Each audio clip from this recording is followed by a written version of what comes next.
Mhm. All right, cool. All right, this loads. All right, what is going on, guys? Everyone, we're back with another live stream on the channel today. We've got the college football playoffs, the first ever game of the 12-team playoff era. This is incredible, man. They finally expanded the playoffs. They got it to 12 teams, and today is the inaugural 12-team playoff game. In a normal year, we would have no meaningful college football games from championship, some truly meaningful college football games from championship weekend a couple weekends ago, all the way till New Year's Eve, New Year's Day. But that all changes now. The 12-team playoff, which means we get more big college football playoffs. The bracket, the journey to a national championship starts today in the playoffs, and it's between Notre Dame and Indiana, the battle of the state of Indiana. Notre Dame 11-1, Indiana 11-1, and they're playing in South Bend at Notre Dame. This should be a good one. The crowd is live at Notre Dame, and the kickoff sends us underway here in this one as Indiana will fair catch this one, and the college football playoffs begin. So this is the start of the playoffs. 4 playoff games this weekend. We got Indiana, the 10 seed versus 7 seed Notre Dame.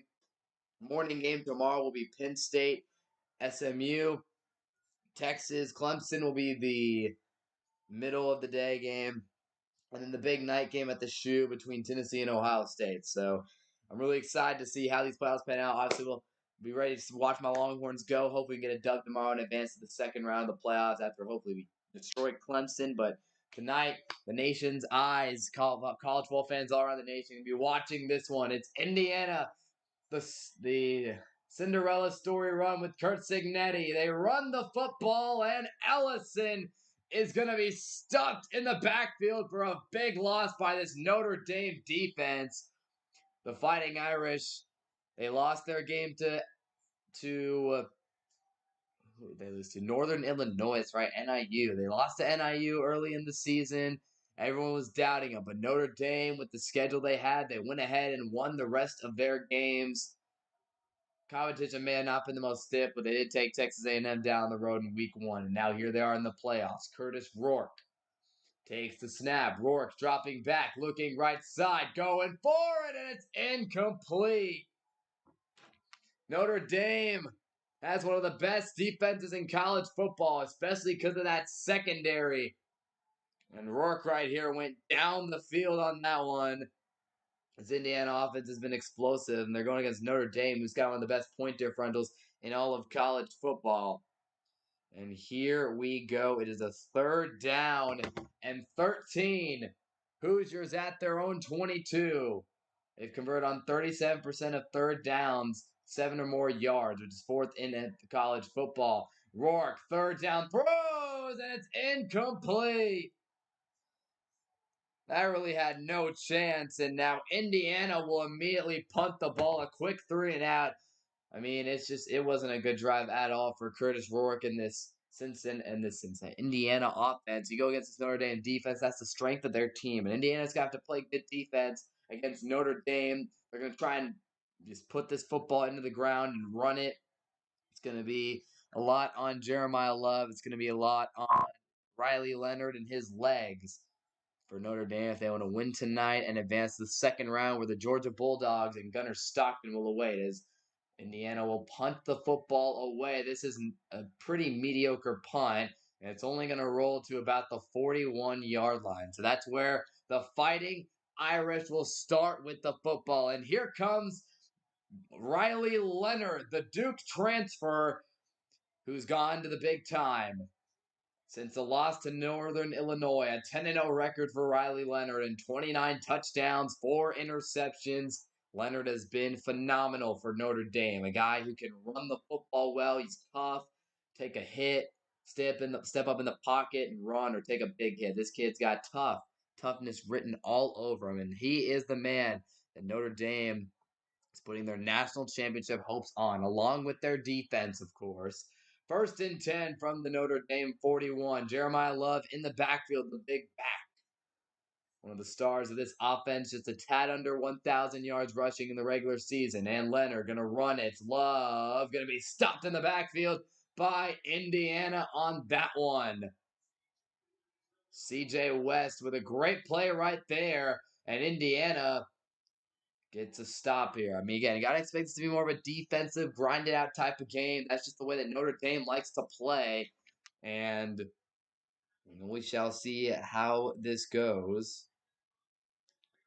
So here we go. Notre Dame back to the 40-yard line. Second down and 11. Leonard motions Love out to the left. He's looking to throw. Riley Leonard steals through his progressions, and it's tipped and intercepted.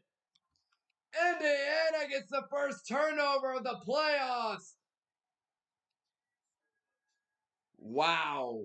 A tipped ball at the line of scrimmage. Wow, I can't believe it. So Leonard right here was going through his progressions, nothing open. He tries to throw it, the ball got tipped in the air, and it's intercepted. It is D'Angelo Pounds who picks this football off. D'Angelo Pounds with the interception, and Indiana, just like that, they force a turnover on Riley Leonard's first pass of the postseason. What a start to this game. I mean, I can't believe it, to be honest. That's just absolutely crazy. Rourke now starts with the football at the Notre Dame 41. And he'll snap it. He'll run it. It is Ellison going to get a few yards on that one. Not bad at all. See, that's going to be on. That's not less Ellison. That's going to be. I think there's a flag down on the play. This penalty was on. This run was to Tyson Lawton. But there's a holding call on Indiana. So that'll back them up 10 yards. Definitely a huge call here. This is going to back them up. They gave Tyson Lawton the football, and he got through, got about 4 yards, I believe, and then it gets brought back. Oh, holy crap. So that is a huge penalty. It's now first and 20. Indiana back to the 49. Again, gifted great field position because of the Riley Leonard interception. And now Indiana will have to work a lot harder here. They're going to be way behind the sticks as it's Rourke. Hands it off. Lawton, and he's only going to get a few yards on that one. Notre Dame. Again, this defense is so good. Very talented players all over. You got Jack Kaiser, the linebacker. Benjamin Morrison in the secondary.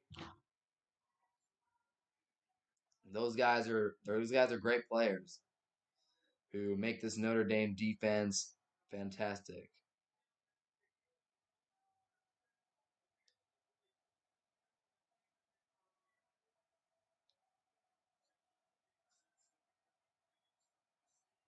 So here's a second down and 17.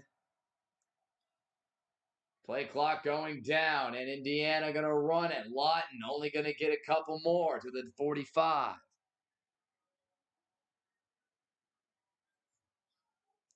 Is Ben Morrison back today? It's a third down and long here. Yeah, Ben Morrison, he's been out. I think that's what they said on the broadcast, is Morrison's been out for a while. But here we go. It is a third down and long. Third and 14. This is not good at all if you're Indiana. Notre Dame 45-yard line. Rourke takes the snap, drops back, has time, firing left side of the field, and was it caught? As of right now, it's a catch and a big first down for Indiana. What a throw and catch right here. And it was Elijah Sarah with a huge grab. That is a perfect throw and an amazing catch. Rourke gets the snap off quickly, fires middle, and it's intercepted! Notre Dame gets the pick right back!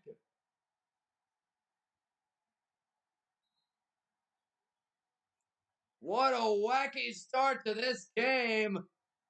And just a killer for Indiana. It looked like they were driving. Rourke trying to get in the end zone, misses the throw right into the hands of a Notre Dame Fighting Irish player. Wow, I mean, just that's unbelievable, man.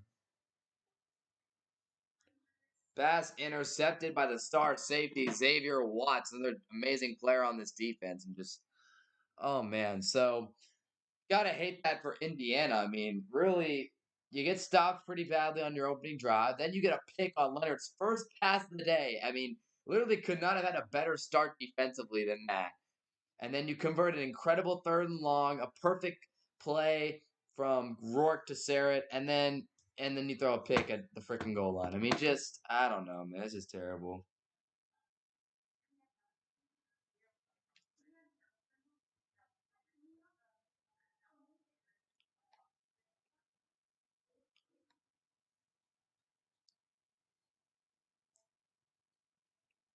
Just can't believe it, man.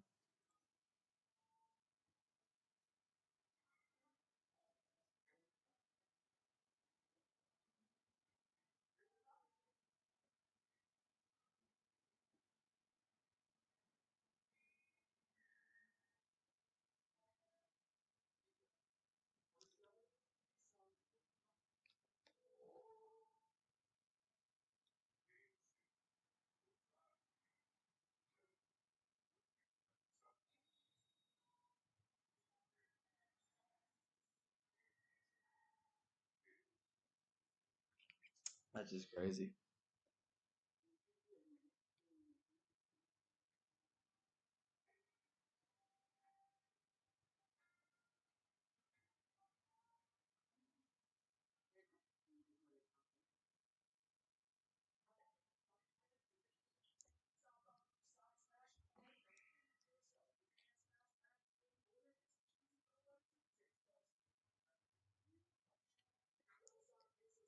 So there you go. What a start to this game. And again, just Rourke. You can't make that throw. You can't miss that throw there. Good coverage from Notre Dame. I just that felt like an opportunity that Indiana missed on. Like I'm really feeling like Notre Dame is gonna eventually wear them down and win this game pretty handily. Handily, it just they're just too talented. Their defense is so good, and Rourke, I mean, again, made a really nice throw. Then you come back with that. I mean, just you can't miss that throw, and you can't make throw that pick. I mean, Notre Dame is the superior team with the talent and the defense, and you just can't have this. I see what he's trying to do, though. I mean, it definitely could have been a touchdown. It definitely could have been a TD if this throw was on. Actually, I don't know. It probably wasn't going to be a TD, but it was. It could have been an easy first down completion. Obviously, Signetti goes over there talking to his quarterback, and that's just a really bad miss. The only good news for Indiana is that Notre Dame will start with the ball on their own 2 yard line. So we'll see if the Fighting Irish can get their offense going after a second play interception. Here's Leonard handing it off to Jeremiah Love. He bursts free. Jeremiah Love past the 20. Oh my goodness. Love is out of there. Can they catch him? He is in the end zone. Touchdown, Notre Dame. A 98-yard touchdown for Jeremiah Love.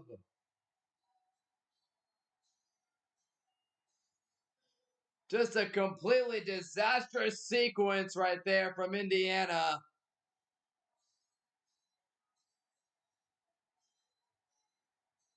Wow, I mean, just I saw him get out of there originally, and I was like, okay, he might get to like the 20, but Love turned on the Jets and gets in the end zone.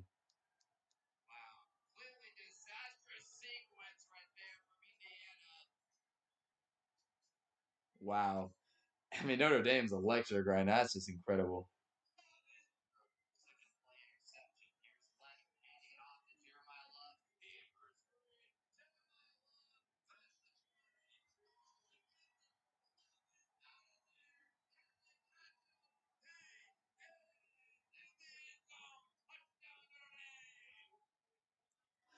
I don't know. That's just incredible. He gets through the hole, breaks that original tackle, and then once he gets past the 20, they were not going to catch him. I thought maybe 5 is making up some ground here, but there was just not enough yardage left on the field. And for Notre Dame and Riley Leonard, that definitely takes all the pressure in the world off of them right there as they make the PAT, and Notre Dame with a 7-0 lead in this one. Longest touch, that's a tied for the longest touchdown in school history for Jeremiah Love, a record-setting touchdown here in these college football playoffs. And just again, what a freaking moment. Oh man, and yeah, he's got a feel right now for Indiana. I mean, just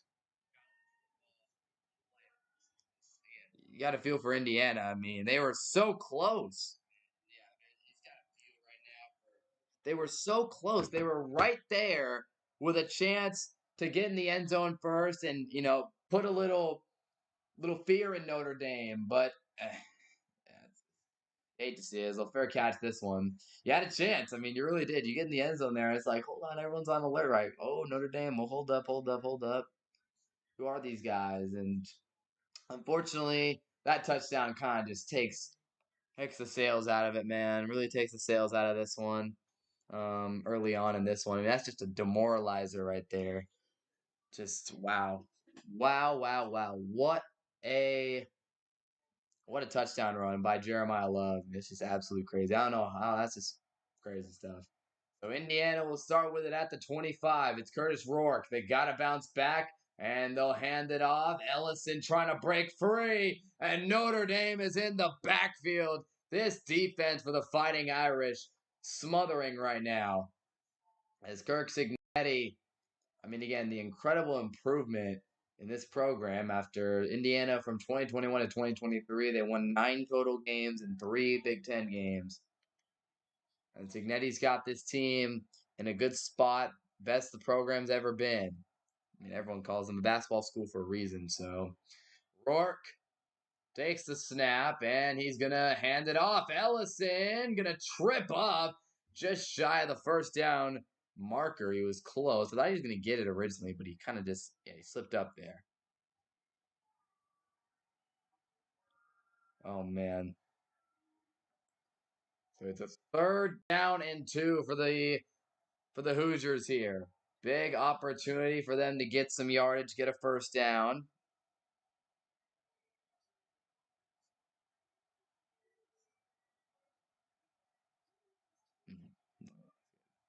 Here we go, 3rd and 2. They got to get some positive momentum, and moving the chains would do just that. Rourke hands it off. Ellison, first down.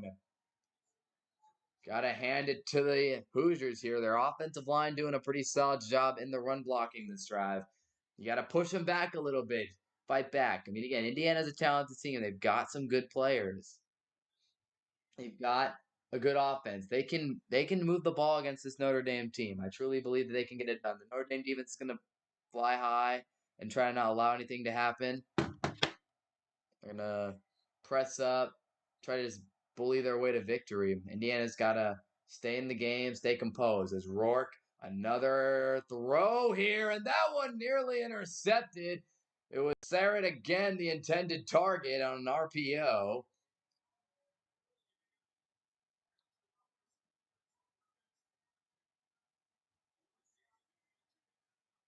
Oh wow! Did they lose Ben Morrison to this for the whole season? Wow, that's easy. That's crazy.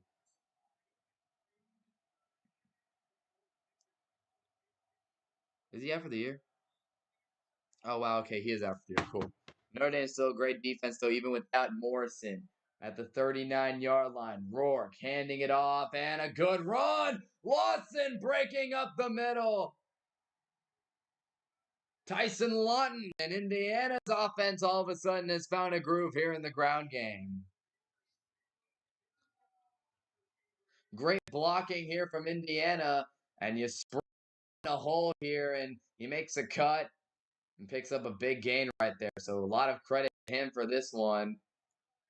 And again, another nice run blocking sequence there from the Hoosiers. They've got to keep running the football well. Rourke's only thrown it once this drive. They've got it to the Notre Dame 39. Man in motion. Rourke handing it off up the middle. I think Lawton got stuffed on that one. Only about a yard on that one. So Indiana seems like they run a dual back set. They go Lawton. They use Lawton. They use the Ellison. They use both those guys.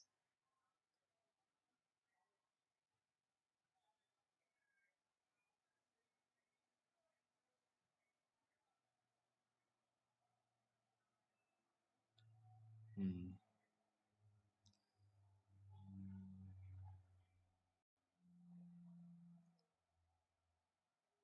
Second and 9. They hand it off again, and Lawton is stopped at about the line.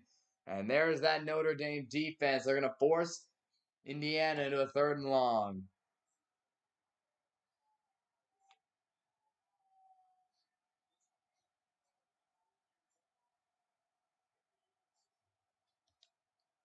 Third and 8.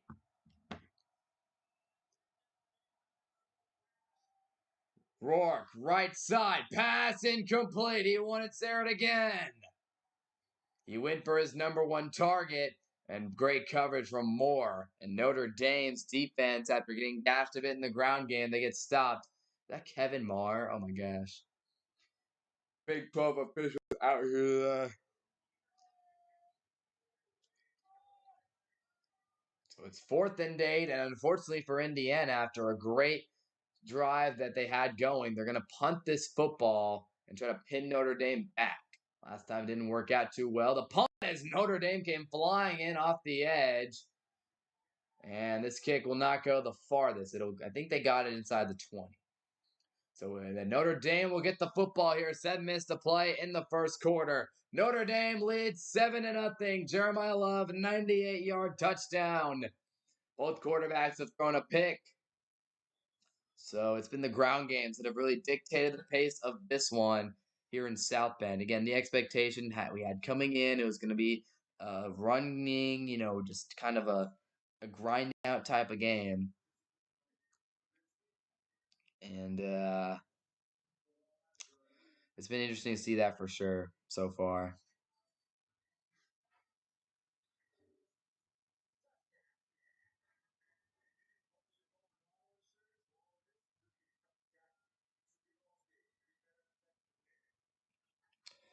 So they'll definitely be big here, big drive here for Notre Dame. See if they can kind of just take the wind out of Indiana early. And again, you give a touchdown like that early on. I mean, that's just terrible, man.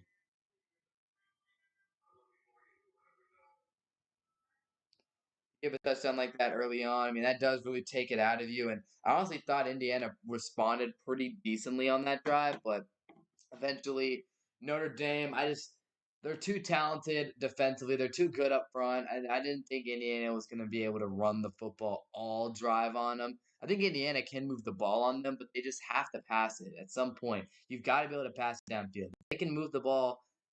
I think they can't. I think they can move the ball if they figure out a passing game. Right now, Rourke's not looking great. He made a really good throw, really nice throw on that third long, but I mean, he missed the RPO.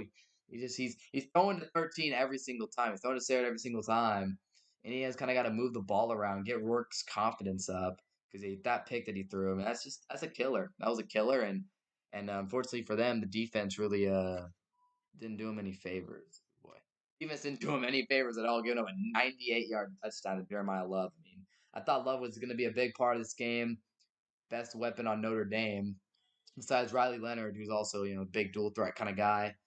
Notre Dame's definitely gonna get his zone reads, his runs, and all that, and that's what'll be interesting. Notre Dame wins tonight, and they go on to the next round and play Georgia.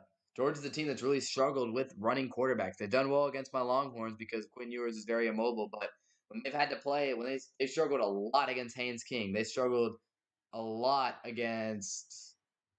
I mean, they struggled a lot against Haynes King. They struggled a lot against Jalen Milroe.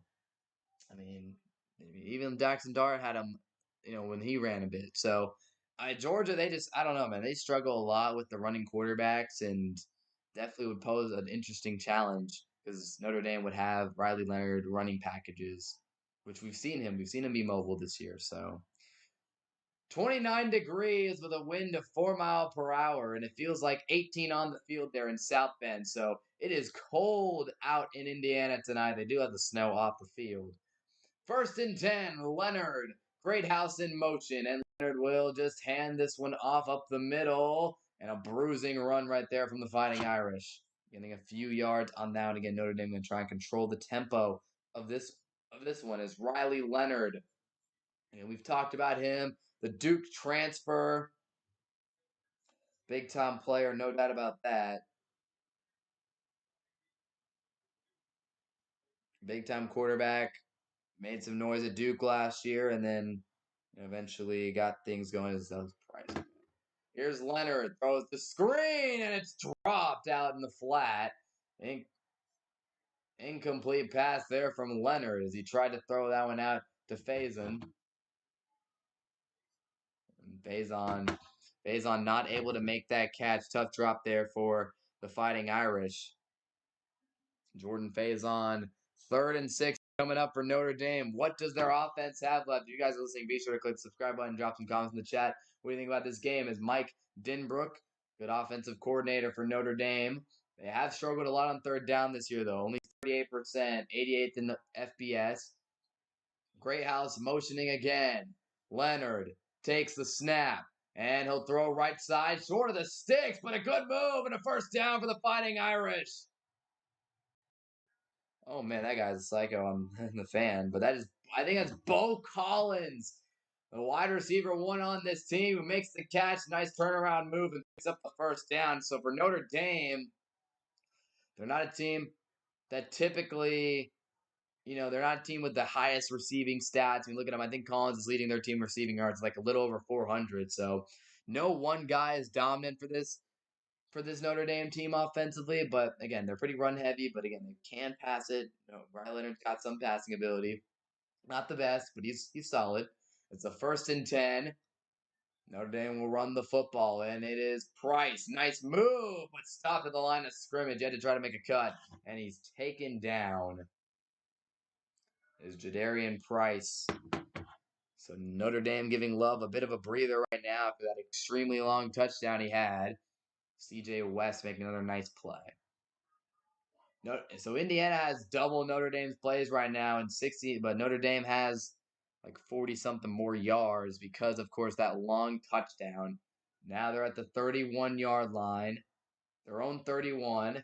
Leonard, play action to Price. Now Leonard will just check it down. Jadarian Price has some room in front. He's trying to barrel through. He's going to be stopped a couple yards short of the first down markers. They'll bring up a 3rd down and short. So again, the winner of this game will be playing against the Georgia Bulldogs. I think that'll be in the Sugar Bowl, I believe. I believe that'll be the Sugar Bowl. So that'll be interesting to see how that pans out. Nice play by Aiden Fisher there. First team all Big Ten linebacker. Again, Notre Dame, or not Indiana, got a lot of talented players on this team. A lot of transfers that Kurt Cignetti brought in. 3rd and 2 from the 39. Leonard gonna hand this one off up the middle. First down, Notre Dame.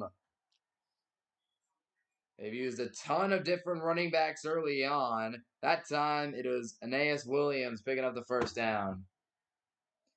So yeah, Notre Dame, again, they've been using these. They've used 3 different running backs early on. Haven't seen Jeremiah Love since his 98-yard touchdown run again. Got to think getting a little bit of a breather here. Under 4 minutes to play, the Fighting Irish in the first quarter, only 4 minutes to play. And the Fighting Irish have over 100 yards on the ground here. 1st and 10. Leonard at the Notre Dame 45-yard line. He takes the snap, looking left, quick fire out, and it's caught, and the ball came out. It might have been a fumble. I don't know if it was incomplete or a fumble. Either way, it was recovered by Notre Dame as Jordan Faison recovered it.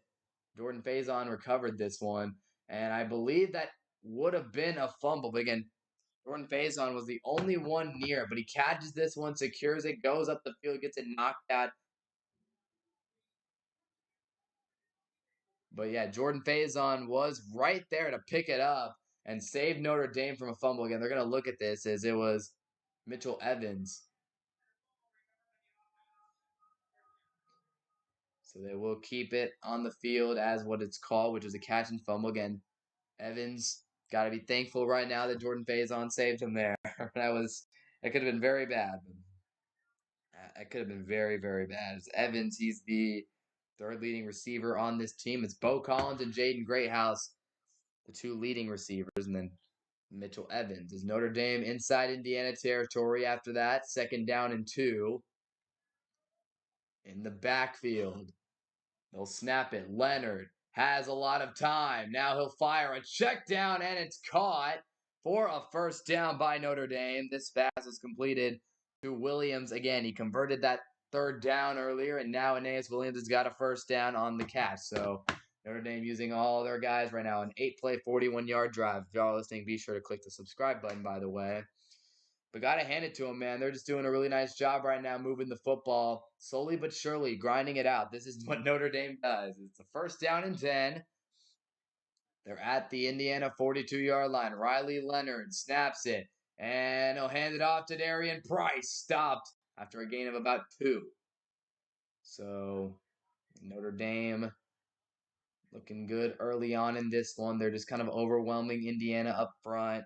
And I mean, Leonard, you see where Leonard struggles. He's very check down prone. He's not a guy who's gonna really last that downfield.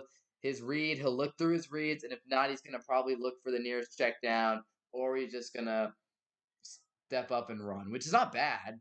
I mean, it's just not really much of a big play threat. This offense isn't the most explosive in the passing game as they throw the screen out, and that's going to be a first down. As it's Jordan Faison with the catch.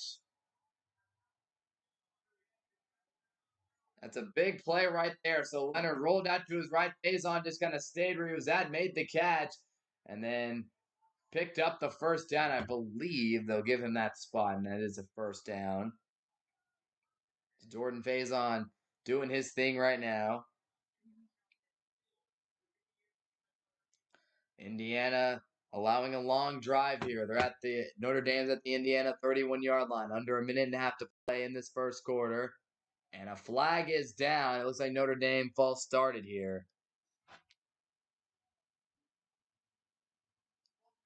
So you guys are listening, be sure to click the subscribe button. Again, really helps out the YouTube channel here.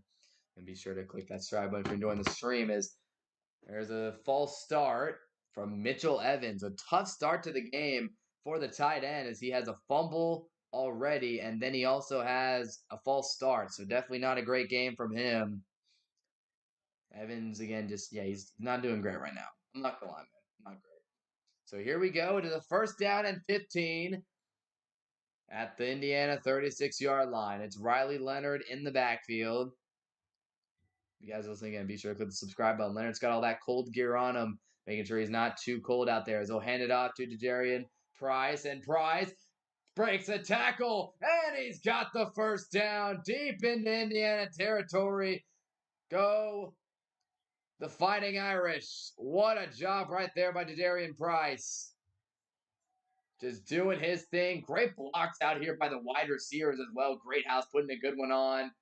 And then Price just doing what he does, breaking tackles again. And so impressive that Notre Dame's offensive line and what they're doing right now. They're doing a phenomenal job in pass pro and in run blocking. But also, I mean, they're just wearing Indiana down right now. And all these running backs coming in doing their thing as Price gets it again. And he's only going to get a couple yards for being stopped. I think that's going to take us to the end of the first quarter here in this one. So, you guys listening, be sure to click the subscribe button. That'll end the first quarter here in South Bend. Notre Dame leads 7-0, and they're on a very good drive right now. It's been a long drive, tons of plays.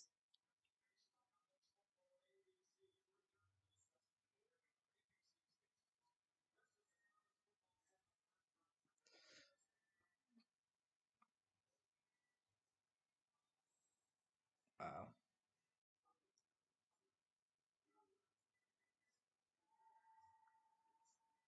So, yeah, if you guys listening, be sure to click the subscribe button. Great first quarter.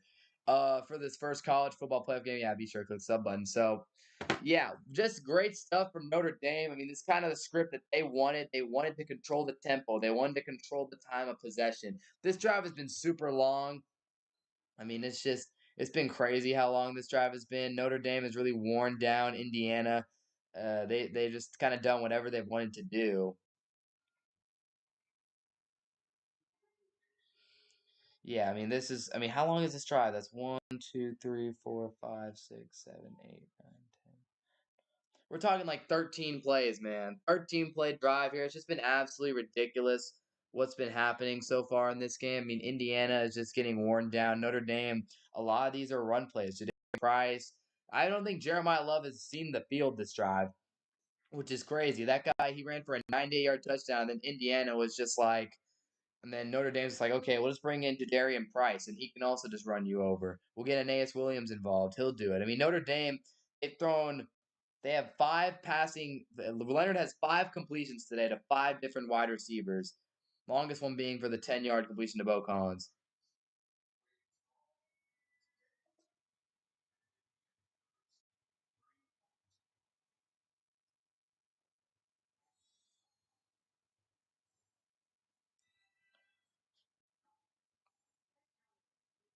So yeah, if you guys listening, be sure to click that sub button to really help out the YouTube channel. Indiana gonna have to dig in and try to get a stop here, but right as of right now, Notre Dame,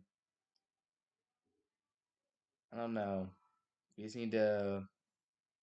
I don't know. Indiana. I'm not an Indiana fan, but Indiana. I don't know, man. It's kind of doom and gloom if you're a Hoosiers fan.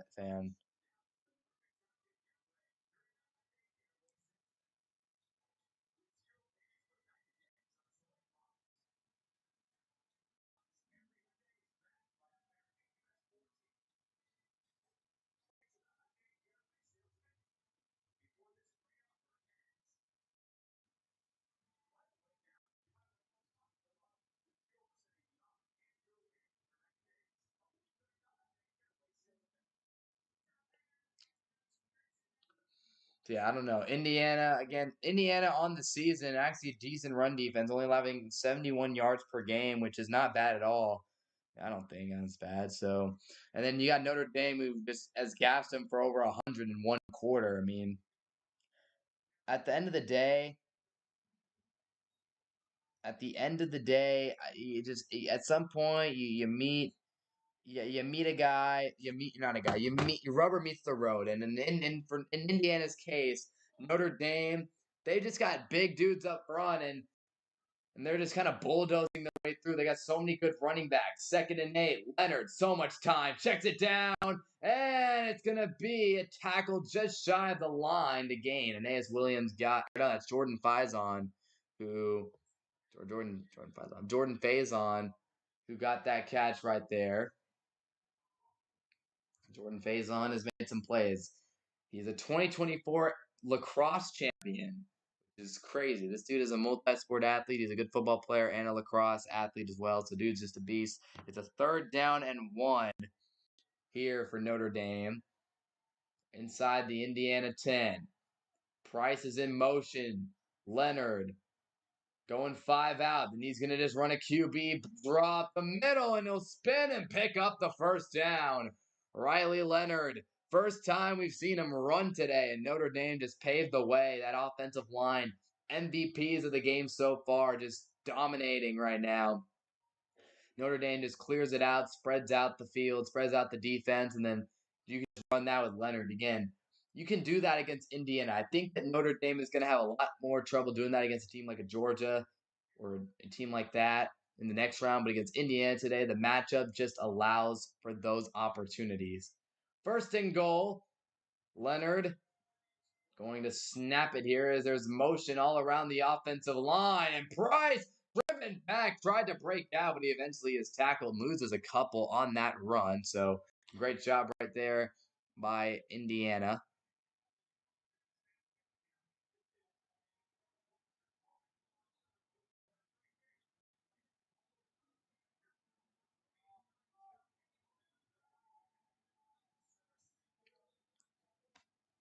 2nd and goal. 15-play drive here from Notre Dame, spanning almost 9 minutes of game clock.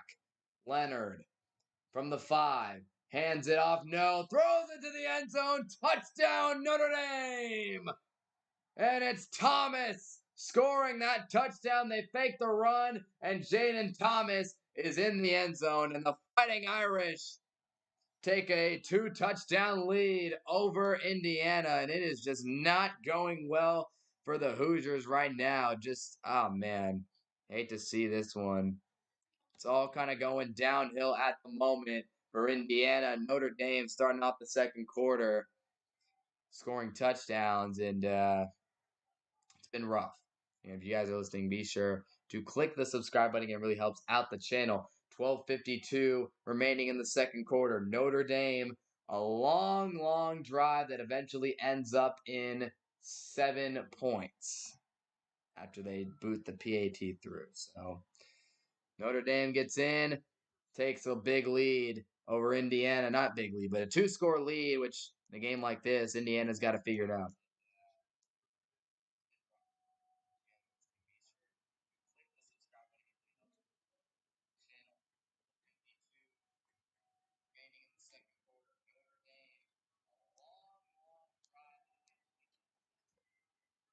Yeah, it's been rough early on in this one for Indiana. They're just, I don't know. Notre Dame's just looking like the much superior team at the moment, and yeah, it's been pretty rough, dude. It's been rough.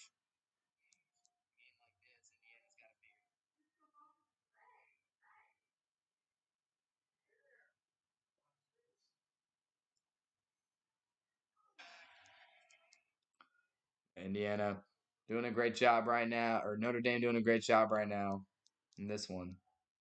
They're just balling out. I don't really know what to say. They're just kind of balling out, man. Judah Ward the fourth with the Fighting Irish logos in the chat. Yeah, I mean it's all Notre Dame right now, and honestly, I don't know how it's gonna change. Indiana just looks, or Notre Dame just looks super dominant, ground game, trenches all around. I mean, it's the advantage that you have. It's an advantage a school like Notre Dame has over a school like in Indiana. At this moment in time, Notre Dame is, a top, a program that's been around a long time, a program that's been successful, recruits high level talent, high level guys in the trenches. In Indiana, they can get there with Signetti eventually. But yeah, I mean, right now in the year 2024, Indiana can compete, sort of. They can, but I mean, we saw what happened when they played Ohio State. I mean, we saw what happened during that matchup. Let me throw a little bit here. We saw what happened when that matchup went down. We saw what happened when they played Ohio State. It was kind of an indicator for what we might see today. Now, I think that Notre Dame is not as good as Ohio State. I mean, we never know. Maybe Ohio State could lose to Tennessee tomorrow, and I don't know. So that's gonna be a really exciting game. But as of right now, Indiana's really got to figure something out. But I mean, that opening drive just really, really, really did not give me a lot of hope in them today for a chance to pull off this upset on the road. I mean, they just kind of came out and looked flat. Notre Dame immediately imposed their will, and then when they threw that interception after Riley Leonard threw that first pick, if you can't capitalize on that when you're on the road in a big game against a team like Notre Dame, like a team like this where you're outmatched a bit, you have to take advantage of those early momentum opportunities, those early chances. And for Notre Dame or for Indiana, they just did not do that. Notre Dame immediately hit him, punched him in the mouth with that touchdown run by Love, I mean, 98 yards. That's just crazy. And then they just wore him down. This in pure Notre Dame fashion. They just completely wore Indiana down. So we'll see. Indiana, can they strike something? Can they make a big play here? I don't know. We'll see. They need something desperately, but I'm excited for tomorrow. It's kind of going to be the same thing with SMU and Penn State. SMU going to Happy Valley. Penn State fans going to be rowdy early in the day. Not as obviously not as much as it was at night, but they're going to be rowdy. So Indiana or SMU has to capitalize early. Kevin Jennings has to capitalize early against a team like Penn State. So Texas 12-1 at home. Yes, we are, baby. Texas 12-1. Yes, sir. Penn State's 26-0 at home versus non-conference. Texas 12-1, only losses to Georgia at home in the last couple years. So there you go. Those are some of the stats. And then Ohio State. That's a great game. Really looking forward to that one tomorrow. The night game. Hopefully Texas will have the win sealed up, and I'll be able to enjoy the rest of the college football day. If Texas wins, I'm chilling. I'll be happy the rest of the day. And that game at night between Tennessee and Ohio State should be a really exciting one at the shoe. Tennessee's got an elite defense. Ohio State has a good defense too. As Rourke gonna run a read option and Notre Dame takes them down at about a little past the line of scrimmage. And Ohio State, yeah, Ohio State. I mean, they're gonna do their thing. They're gonna try to play a lot better than when they played against Michigan. That was embarrassing. They got to be ready for this game. They got to be ready for Tennessee because Tennessee does have a legitimately good defense. I don't think they're that good of a team. I mean, there's not. I mean, they're a good team, but I don't think they're that great because their offense just kind of sucks. But never know. Never know, man. They could go out and ball tomorrow. I mean, Nico Yamaleeva has a ton of arm talent, just misses a lot of throws because he's young. Second down and 9. Rourke looking to throw it, and he's got a completion over the middle. That's his second completion of the day. I mean, before that throw just now to pick up a first down, he was 1 for 6 for 28 yards, which is pretty terrible. Big first down right there, though. And Kurt Signetti talking to his QB over there. Talking to his QB over there on the sideline. I mean, you got to get the guy calmed down and ready to go. You're down 14-0, but if you go down and score a touchdown, you put yourself back in the game. They're at their own 36 here. Kurt Signetti got to get his guys ready to go here. They're going to hand it off. Ellison outside makes a cut. Ellison into the open field and picks up the first down. I believe he'll be across the 50 into Notre Dame territory. So the completion to Keyshawn Williams, a run to Justice Ellison, and just like that, Indiana's offense on the move right now. So they're doing a good job here making plays. Again, if you guys are listening, be sure to click this subscribe button. Really, again, helps out the channel a ton. Okay, that was my stream. What's up, Gold Productions? First down and 10. And they'll pitch this one out. Ellison trying to make a man miss, but Notre Dame will take him down at the line of scrimmage. It's Xavier Watts who came downhill to make that tackle.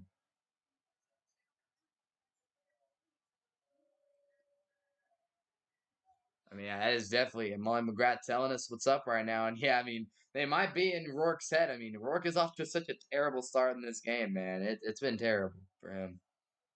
Oh my gosh, we're losing now.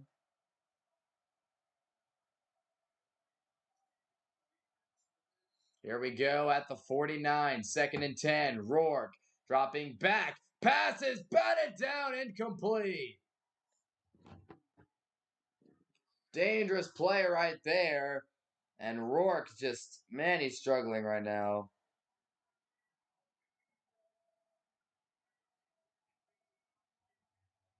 So right here, yeah, Rourke's pass. I mean, the guy's right in his face and is able to bat it down.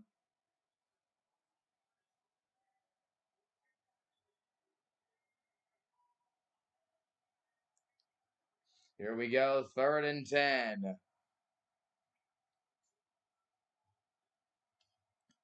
Big third down. Rourke gonna hand it off. Oh, Lawton gets taken down in the backfield. Notre Dame was ready for that one. I mean, I think I see what Indiana's trying to do. They're trying to catch Notre Dame off guard, but Lawton just wrapped up in the backfield, never had a chance. Notre Dame completely dominates this play. Jack Kaiser came through the middle, or was blocked up in the middle there, and then it allowed the rest of the guys to come through for Notre Dame. Wow, that was bad, man. That was really, really bad for Indiana. Max Hurlman to return this one. Got to give credit to Notre Dame right there for that one as they'll punt this ball away. And this Indiana punter stinks. This one will roll to about the 20. But yeah, this guy's so bad. That's really bad, man. This not number 94 for Indiana, the punter. He's not the best. Clearly not the best. James Evans. Wow. Yeah, this is getting ugly. This could get ugly real fast. It sucks for the viewership of the stream because the better the game is, the more views the stream will get. But yeah, if you guys listening, be sure to click the subscribe button. It's been Curtis Rourke currently sitting at 2 for 8 passing for 38 yards and an interception. This has been pretty terrible here, man. I don't know what's going on. It's been rough to watch. Rourke has just got absolutely nothing. The offense has nothing. Notre Dame's making it look easy out there. Um, Man, Kurt Ignati. I don't know, Sig. Sig, it's gonna be tough, man.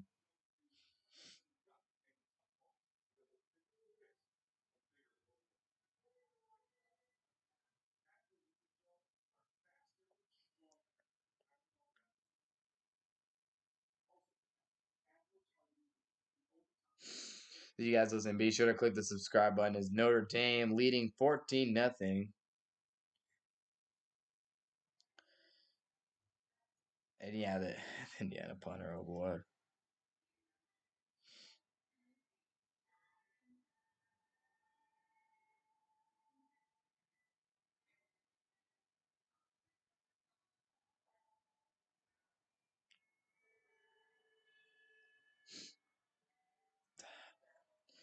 I don't know. I just Indiana's just kind of out here, and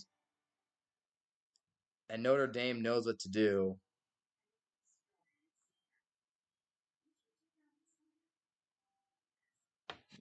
You guys listen, be sure to click the subscribe button. So Notre Dame getting the job done. They're just doing a really nice job running the football, playing good defense, and Indiana has no inches. Again, Curtis Rourke has been good this year, but that is the worry with Indiana. Is again when they played an elite competition team, when they played Ohio State, they got routed. They got routed by OSU, and now they're going to Notre Dame, which is another college football playoff level team, and it's been really ugly so far. It's just they're just not physically talented enough in the trenches to compete with Notre Dame.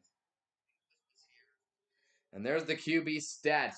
Rourke 2 for 8 for 38 yards and a pick. Riley Leonard 7 for 9, 56 yards and a touchdown and 1 pick. Again, they couldn't take it. Indiana couldn't take advantage of Leonard gifting them great field position with that interception. Indiana, what they need right now is they need to force a turnover. They need to get a turnover. They need to get some sort of momentum back. I don't even know if a punt would necessarily get it done. They need a turnover, a fumble, a pick, but they're not going to force Notre Dame in any high stress situations because Notre Dame has run the football so effectively. Although Leonard's going to pass on first down, and a comeback route worked well there for the Fighting Irish. First down, Notre Dame. Good pass there from Riley Leonard. As Oregon lands a commit, Bear Alexander just now. Kind of interesting stuff. And Leonard able to complete that pass there. Able to complete it. A nice pass there. Chris Mitchell. 1st and 10. Back to Jeremiah Love. And he's going to be taken down to the outside. Loses a yard on that carry. Love had, of course, the 98-yard touchdown run, the first touchdown of the 12-team playoff era. And he went 98 yards up the sideline. 2nd down and 11. You guys are listening, click the sub button to really help out the Evan Sports Corner YouTube channel here. 2nd and 11. Leonard, 8.5 to play. And he will take the snap. And it's another handoff. Love. He's going way backwards. He hurdled a man just to get tackled in the backfield for like a loss of 5. So they tried to run this little stretch type play, and Love got to hand it to him. He made this play fancy and crafty here. He stiff armed the guy and then put a hurdle on, but eventually he was just slammed to the ground for a massive loss. You guys comment down below. I want you guys to comment. I want some chat interaction here. Comment who do you think is going to win the college football playoff? You still got faith in Georgia, even with Carson Beck possibly out for the entire postseason, starting quarterback. As here's a 3rd and 16. Leonard going to throw the screen. It was deflected. Wanted to get it to Bo Collins, but unfortunately for Notre Dame, incomplete. And Indiana holds strong, gets a stop. Yeah, do you still got faith in Georgia to pull it out even with Beck injured? Do you have faith in Oregon? Oregon's the only undefeated team in the playoffs. Do you think Oregon's just going to go undefeated the whole season and win the national championship? All the NIL money, all the Dan Lanning hype proven to be worth it. Do you think an underdog team like a Boise State or an Arizona State can make a run with the bye? Or do y'all think one of the lower seeded teams, a Texas, a Notre Dame, a Penn State, could get the job done and win the national championship? I mean, there's 12 teams, a lot of extra football to be played. We shall see. Obviously, Oregon, the betting favorite, and Georgia, Texas, I believe, and Ohio State too. I think those are the four favorites right now.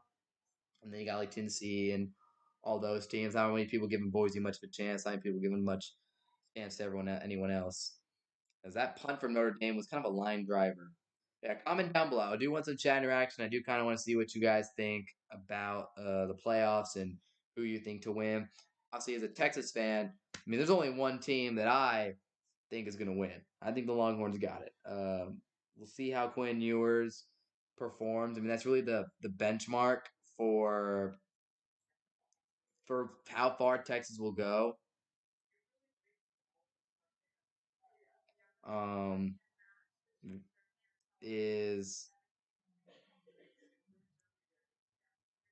yeah. This game has not been the best so far. I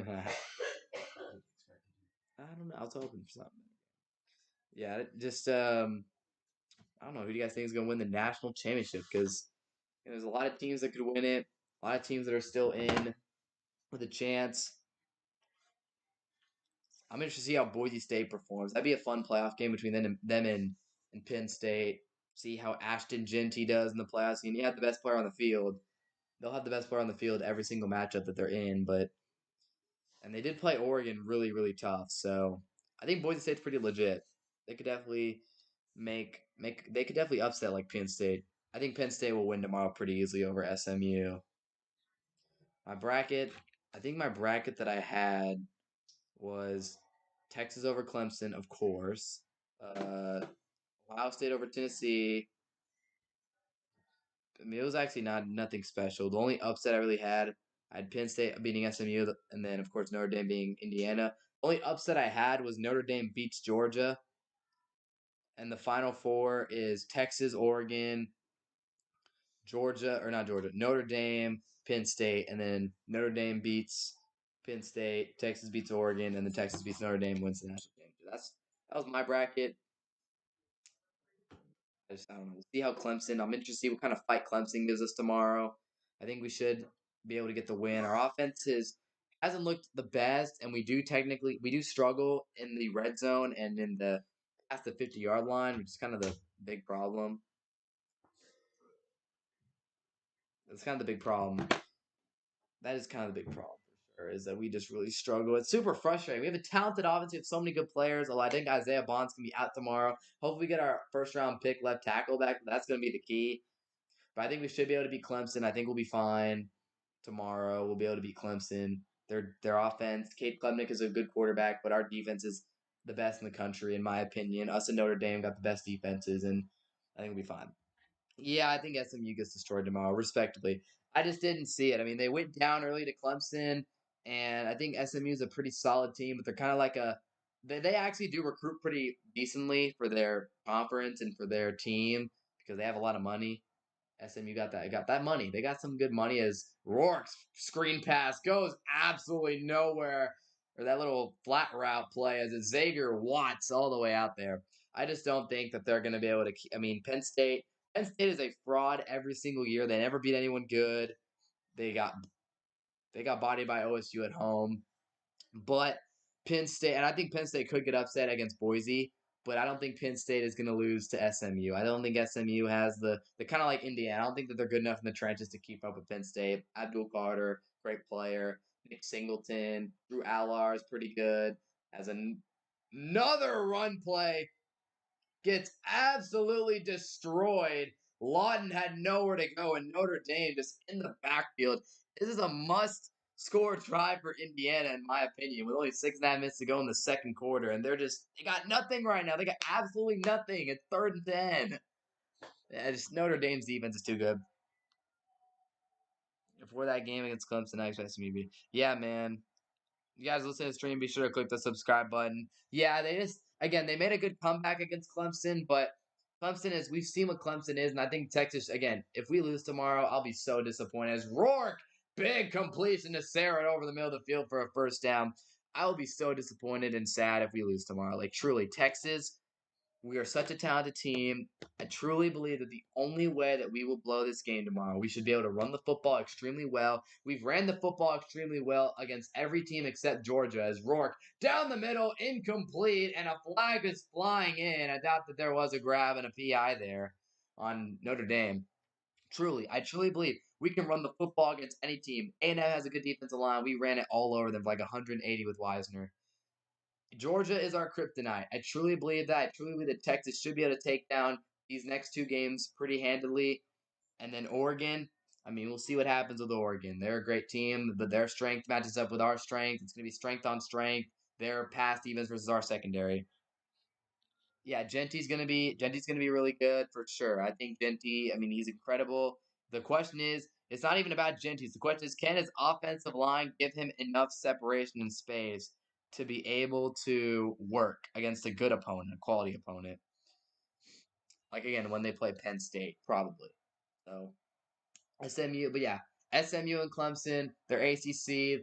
Clemson got blown out completely by Georgia's Rourke. Sideline incomplete. He went at Sarah, but this pass is way short.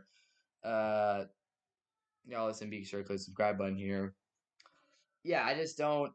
I don't see it with Clemson or SMU. I didn't think either of those teams were great. SMU, I think their big one was boys BYU. BYU didn't even make the Big 12 title game, and Clemson, they lost to South Carolina, who is a good team. Clemson's not a bad team. They have a lot of talent. Dabo Swinney has won big games, multiple national championships. Texas better be ready tomorrow. But I think that our talent is just greater than theirs. It's just going to be, can Quinn Ewers not turn the freaking ball over? That's really the difference. And will he be able to execute his Rourke slant pass caught over the middle? First down, Indiana, and a big play right there. They're deep into Notre Dame territory now. As Price making the catch. That's gonna be the end all be all, man. Quinn against Georgia. I don't know. They're gonna run a screen to Price, and he breaks out of that tackle, and he's gonna get a solid gain against Notre Dame on that one with the bubble screen. Against Georgia, it was the early turnover. It was the bad throws in the red zone. We kept against Georgia. It was so frustrating. We kept getting down the field really well, and then we just couldn't finish any drives. And our kicker sucks too. So, just it's frustrating. But again, tomorrow, if we just lock in, if we play our game, our defense is going to be great. We'll be fine. Yeah, I don't think that they should be able to take Texas down. First and 10, handoff up the middle. Wait, that graphic is not right. Wait, why does they say first and 10? I think the broadcast is tweaking. And then, did he get this first down the both? Y'all listen, be sure to click the subscribe button. Okay, they messed it up. Based on Notre Dame's crowd noise here, this is a third down coming up. Big play here for Indiana. We'll talk ball in a second. We got a third down and 5. 7-play drive, 47 yards over the last 3 minutes. And this is a must-score drive. They got to get in the end zone. They're in the red zone for the first time. Actually, not the first time. They throw a pick the first time. 3rd and 5. Sarrett matched up one-on-one the left side. Rourke, they're going to run it up the middle, and they go nowhere. Notre Dame makes the stand. I like the formation. I thought originally Rourke got the snap and was running to the outside, but unfortunately for Indiana, they tried to run a little wildcat, and it did not work at all. And it's 4th and 4. And now Signetti has to make his decision. And I think he's gonna make the right one here. Maybe they'll try to get him to jump, but Indiana's gone for it on 60% of 4th downs in the opponent's territory, and they're aggressive. They need to be aggressive. A field goal does nothing for you, in my opinion. 7 is what you need. 4th and 4. Play clock winding down to 3, and I think Indiana's going to call a timeout, and why not? I mean, you got to use them. No point in going home with timeouts. No point in going home with timeouts. If y'all listening again, be sure to click the subscribe button again. Really helps out the channel. Motivates me to do more of these live streams. I'm planning on live streaming a bunch during the playoffs. Not Texas tomorrow though, because I'm gonna watch that. Some friends tomorrow. That's what we're gonna do. Um, but I will stream other games. I'll probably try to stream the Penn State game in the morning or the Ohio Tennessee game at night. So love me some football streams. Ohio or Tennessee, who do I have? That is such a good question. That is an extremely evenly matched game. I honestly in my bracket, chose Ohio State to win. They're at home. I think that the Michigan game is more kind of like us versus Georgia, just like a mental kind of thing. With us versus Georgia, Georgia's kind of Texas' kryptonite. Whereas with Michigan, Ohio State, it's a rivalry thing. And I think that's kind of one of the things. I think Ohio State played really, really poorly in that game.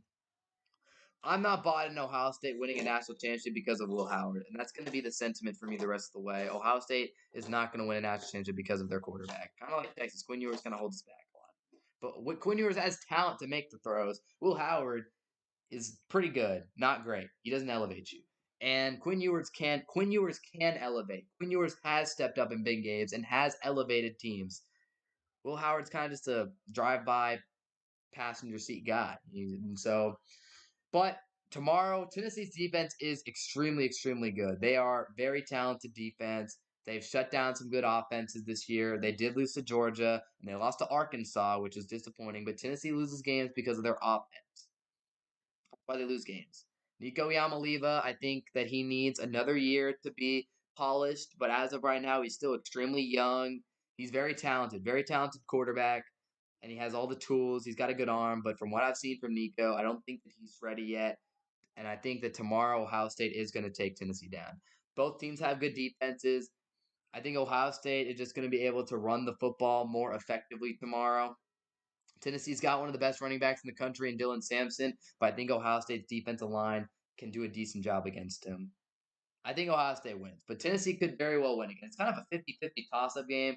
The road game, I mean, I'd probably have a completely different prediction if this game was at Neyland Stadium. If Tennessee was at home, I'd say Tennessee wins probably. But them being on the road, okay, so after the timeout, Kurt Signetti is going to decide to kick the field goal here. That's a good stat to know. Indiana in the first half this year, they trailed only 22 minutes and 41 seconds in the whole season. And then tonight, they're trailed for pretty much all the whole time, 22-27. Not a team that's used to playing from behind. If you guys listening to the stream again, be sure to click the subscribe button. Indiana lining up for a field goal. Nicholas Radicic, 10 for 11 on field goals this year. The kicker from Coppell, Texas, 4th and 4. And the kick is up from Nico Radicic, and it is right down the middle from 34 yards. So, Indiana gets their first points of the night. There you go. Guys, again, if you guys are listening to the live stream, click that subscribe button. Helps me out. So yeah, it was Ohio State tomorrow. I think they get it done at the shoe. I think they're just the better team overall. Again, they looked so bad against Michigan, and then they played, but like it's Ohio State. Like they have the talent. They played super bad in a rivalry game. That's the last time we saw them play. They've had a ton of time to regroup.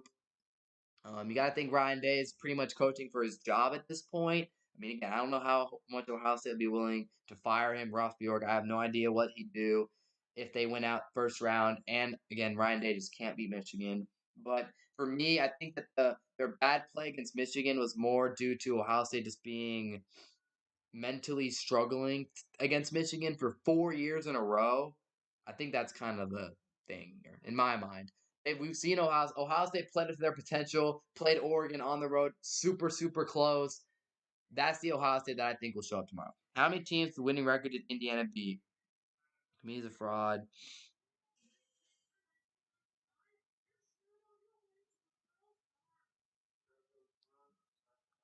That game was comedy to watch.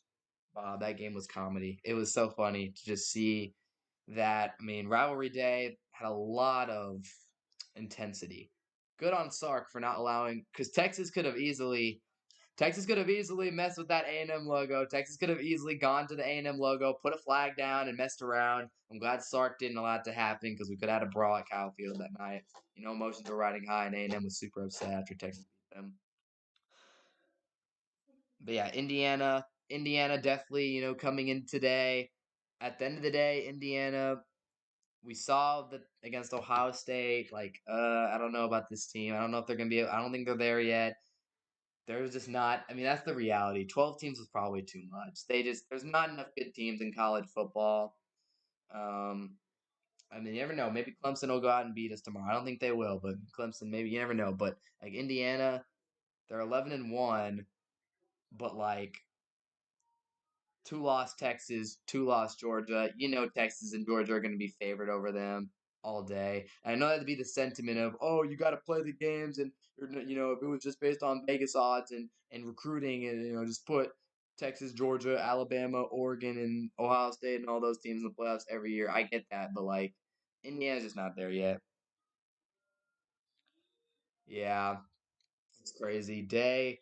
I know a lot of Ohio State fans are extremely upset with Day.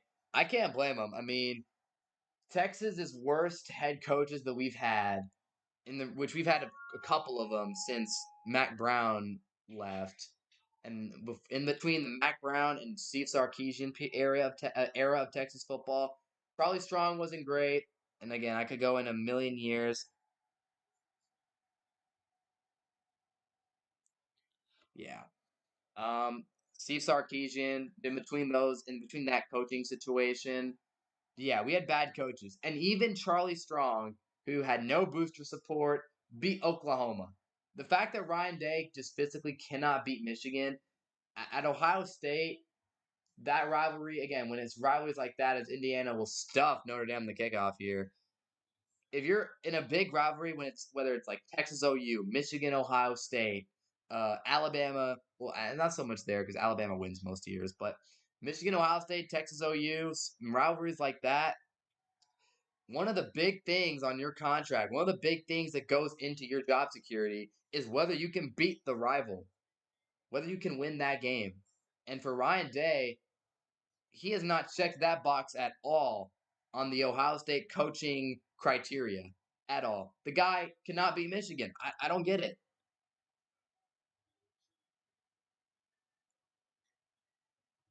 Here's Leonard dropping back, 1st and 10. Gonna roll out to his left, and he's gonna run and get some yardage. I mean, I don't know what's going on. I mean, honestly, I don't know. Does Ryan Day get fired if Ohio State loses tomorrow? I mean, what's the resume for Ryan Day? He lost a close playoff game. Valid. Hey, he lost a close playoff game to Georgia. That was a great game. That you can't fault him that for that. 40 players took a final exam yesterday for Notre Dame. That's so crazy. I bet that they all studied really hard for it. 2nd down and 7 from the 20. Bad field position from Notre Dame as Leonard wanted to throw the RPO. He's spinning around. He's going to get stopped. He took off and ran. If y'all are listening, be sure to click the subscribe button. What was I saying? But Ryan Day, yeah, I don't know. I don't know if he gets fired tomorrow. I mean, he had that playoff loss. He can't beat Michigan, and if he loses in the first round, I don't know. But the thing is with Ohio State is who you going to go get. Like Urban Meyer's not going to come out of retirement and come back to Ohio State. I don't think that's going to happen. We have a 2nd down and 6. 3rd and 6. I'm an idiot. 3rd and 6. Waterberg, hopefully. 3rd and 6. 2-minute warning is going to hit before they get the playoff, though. So, 2-minute warning here in South Bend. Notre Dame leads Indiana 14-3. Yeah, 12 teams I think was too much. And to your point, Bob, a lot of it is definitely is based on brands and but I also, yeah, there's a lot of it that also goes into it with best teams not most deserving. Poor Tulane, man. Poor Tulane. I mean, honestly though, to be honest with you, was Tulane ever really that good? If they lost to Oklahoma, they lost to Oklahoma in the non-conference. Was Tulane ever good? I mean, if you lose to Oklahoma football in 2024, are you good? Oklahoma's terrible. Texas beat them this year by 30 points. Something that Ohio State has not been able to do with their rival, with Michigan. They haven't been able to get it done. See, but again, if he wins tomorrow, if he beats Tennessee tomorrow, hey, he'll be safe for a little bit. But then if he loses to Oregon, everyone will fire it again. So I don't know.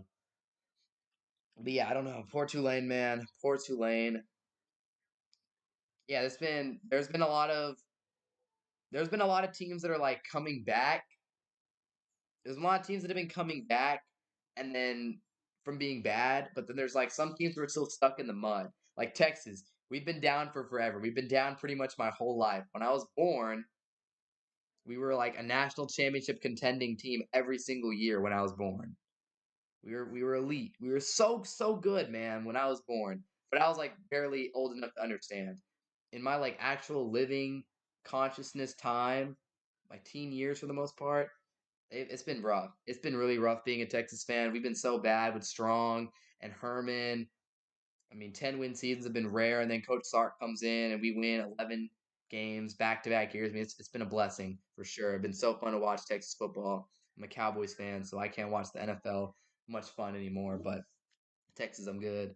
But I mean, Miami, they've been down. Cristobal's kind of let them do a bit of a comeback here. I mean, they didn't make the playoffs, which I don't know how they managed to miss the playoffs this year as Miami. With all the talent that they had, they should have easily ran through the ACC, and they didn't even make the ACC championship game, which is just awful. Couldn't beat. All they had to do was beat Syracuse. Georgia Tech, solid team. Georgia Tech almost beat Georgia. They're all right. But how did they lose to Syracuse, man? Like I don't get it. USC. I thought USC was on the come up there when they first hired Riley, and then they had that really good year. Caleb Williams and them made it to the conference championship. I mean, we're talking about Lincoln Riley probably completely different right now if he just was able to beat Utah once that season. Or if he was at least able to beat Utah in that conference championship game, USC would have a playoff appearance under their belt with Lincoln Riley right now. I just, it's crazy. It's actually crazy. And now USC is completely terrible. Riley's been rumored to go to lower tier jobs. I mean, I just don't even know. If you guys listening, be sure to click the subscribe button.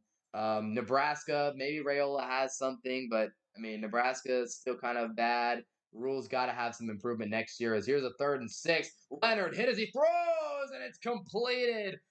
What a throw from Leonard to Jordan Faison, and he's got the first down. Indiana seems, I mean, number 2 are there saying it was incomplete, but I don't think it was.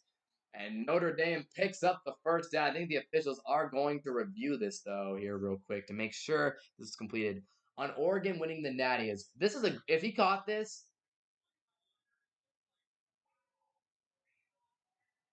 ooh, I don't know. He has it there, but does he secure it to the ground? I don't know. I'm going to let them decide this one. Opinions on Oregon winning the Natty. Well, they definitely got as good a chance as anybody. Better chance than most. I mean, when you think about teams that have the true talent to get it done, Notre Dame or Oregon is definitely up there.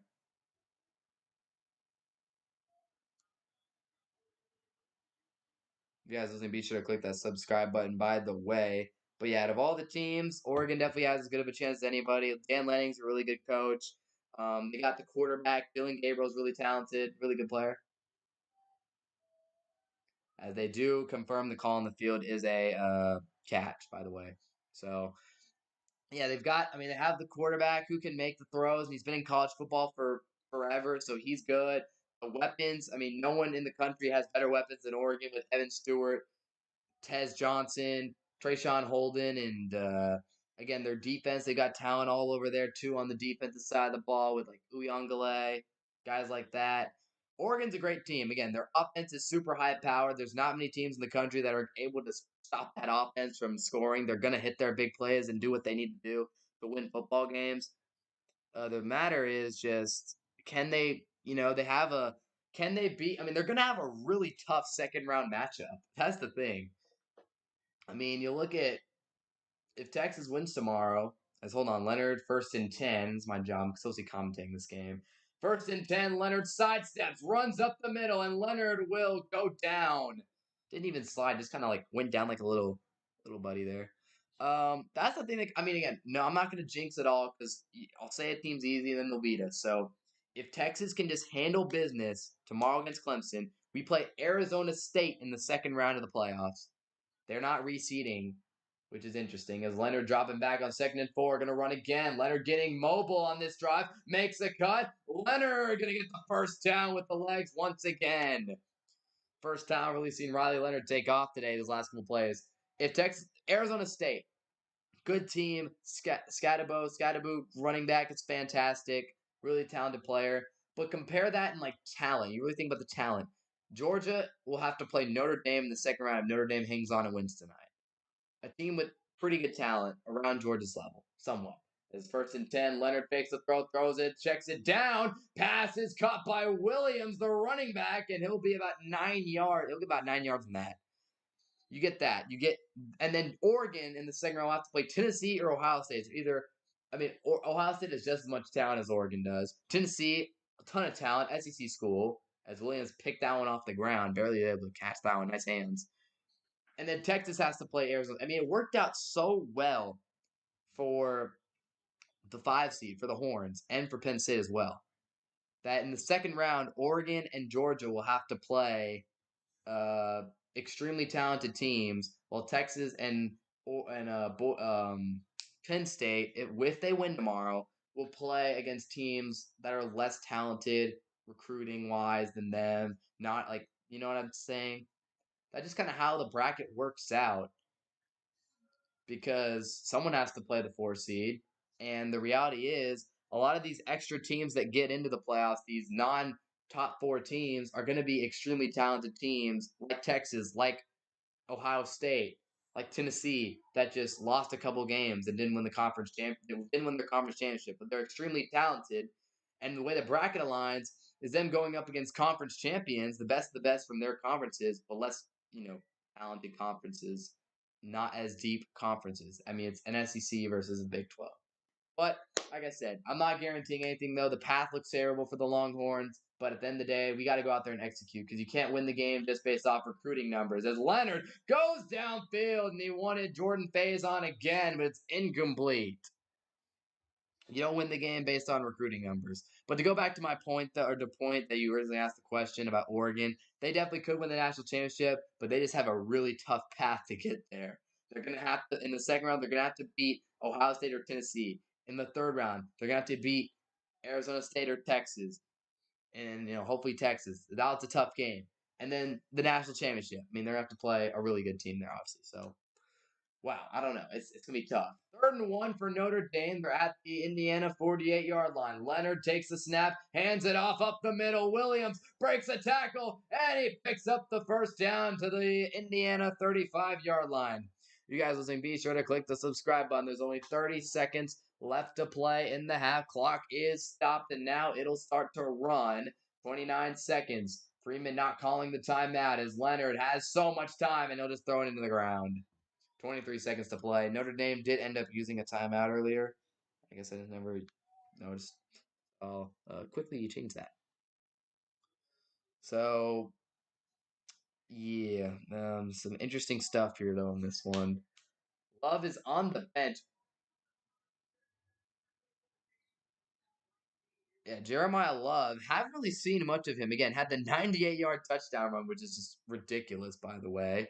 Had that crazy touchdown. Had a couple plays, and I don't know. I guess he's just not 100% at all, so he's not playing much. 2nd and 10. Leonard, blitzer in. Leonard steps and throws into the ground, incomplete. He has not been the best under pressure in some situations, as Notre Dame fans are very upset right now. They did not like this hit.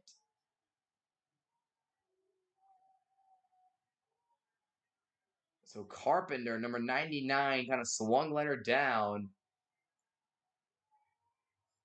And Notre Dame fans very, very upset right now.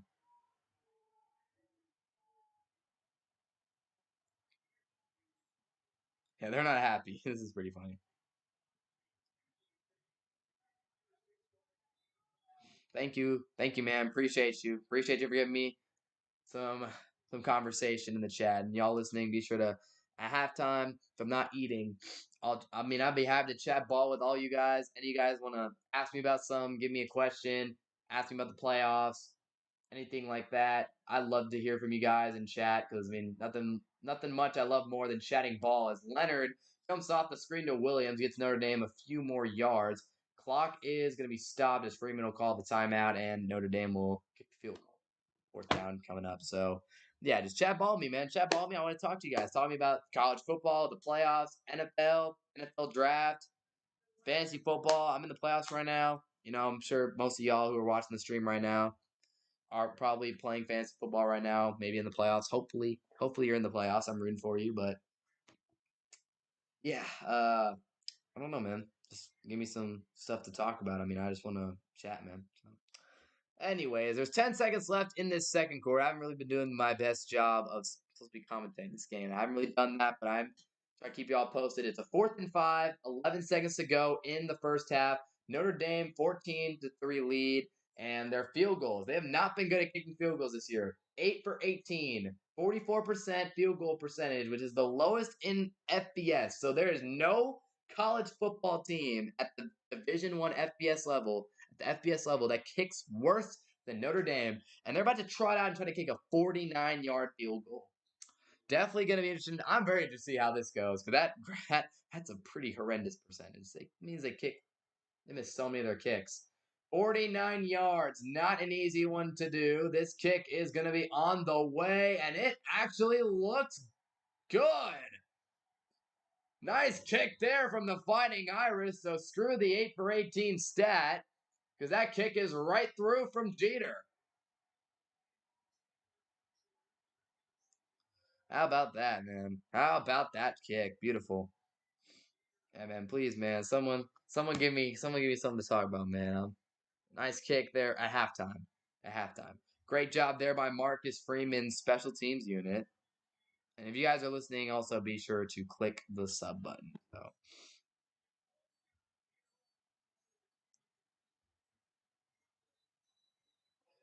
So 7 seconds to play in the half.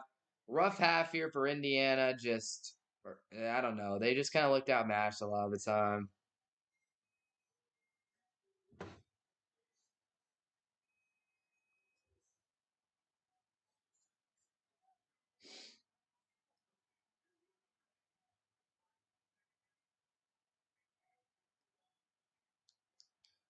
Yeah, man. Y'all give me some football related stuff to talk about with you guys at halftime. Please, man, please. 7 seconds to play here in the second quarter, and Notre Dame will kick this one off deep into the end zone. No, it'll go short. Okay, I see why they're kicking problems.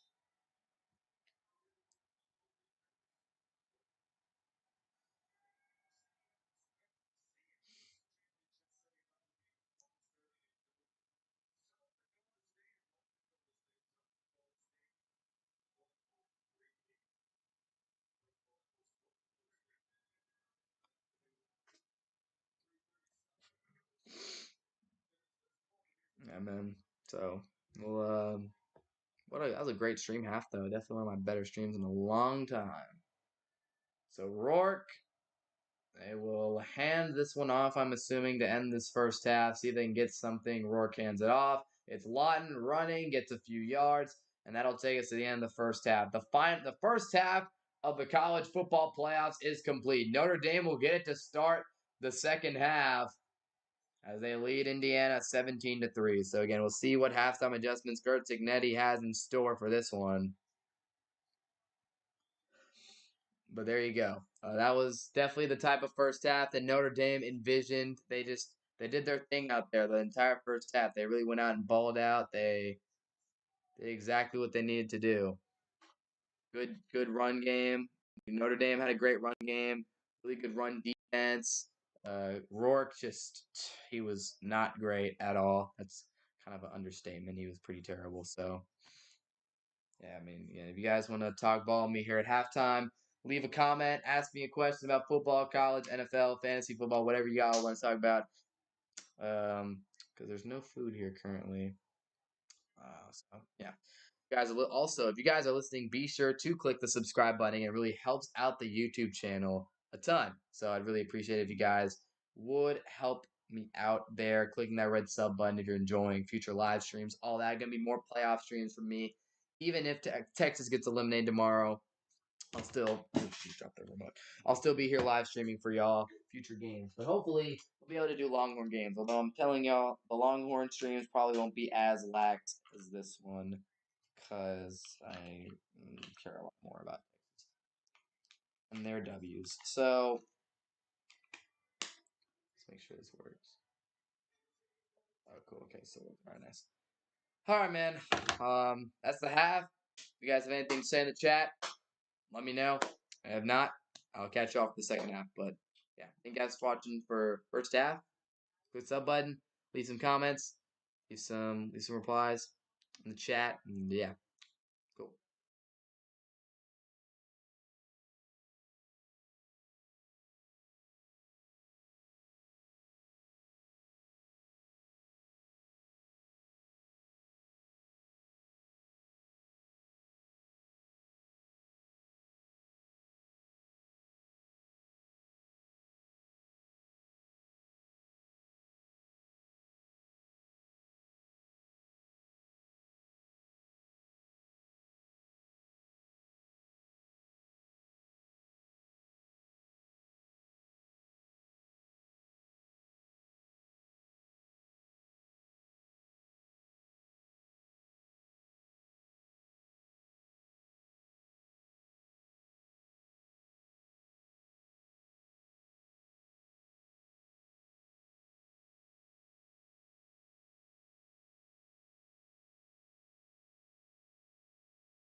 All right, we're back. It's been a little while here. I'm back.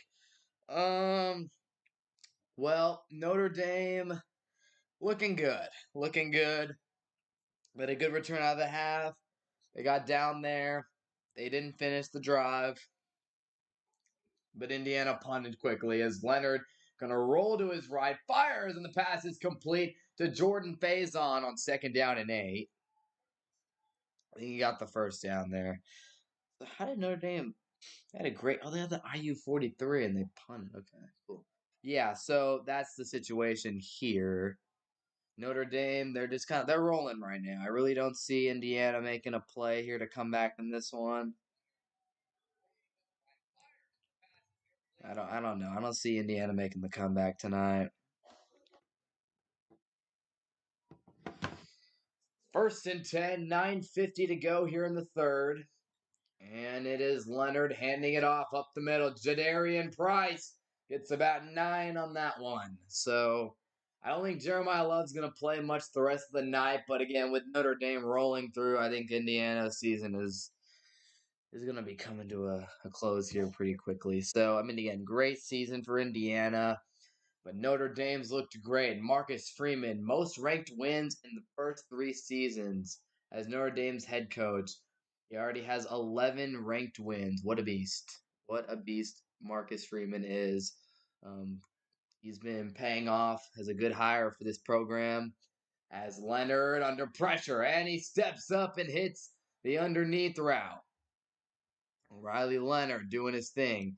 Makes a nice throw there for the first down. Leonard again. When it seems like whenever he's under pressure, he just always hits that like middle of the field check down. As this is a little wobbler there, but a nice catch by the. Did he catch that ball? That's actually an incredible catch. Like the way he able to keep that one up is Leonard just went over 100 yards passing, so it hasn't been exactly the most explosive offense from Notre Dame tonight. As Leonard hands it off to Darian Price gonna get a couple yards and stop. So tomorrow morning we'll have our first game of the day. We'll have Penn State SMU at 11. Texas will then play Clemson at 3, and then at 3, and then night game Ohio State Tennessee. Listen, be sure to click the subscribe button here.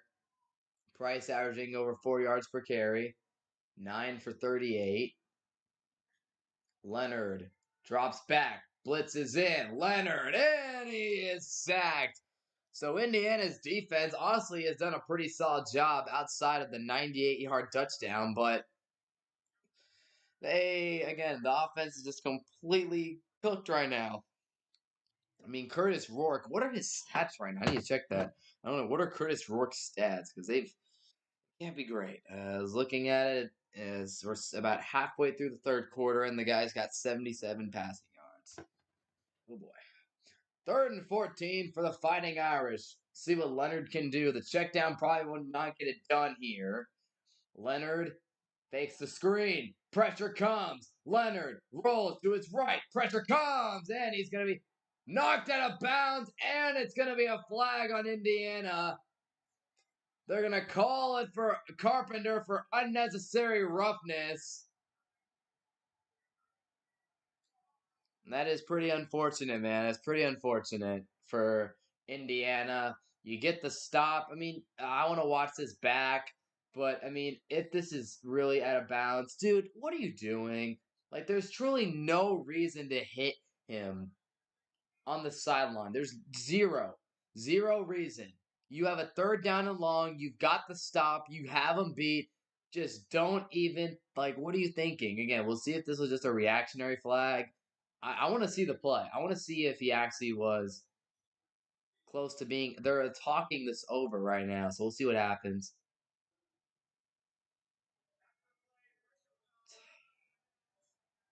Wow, dang, man. That's just, it's terrible. Terrible for 99, man. That's just pretty much that's it, bro, for the season. Yeah, there's just no reason, dude. He was giving himself up in the white. Why are you?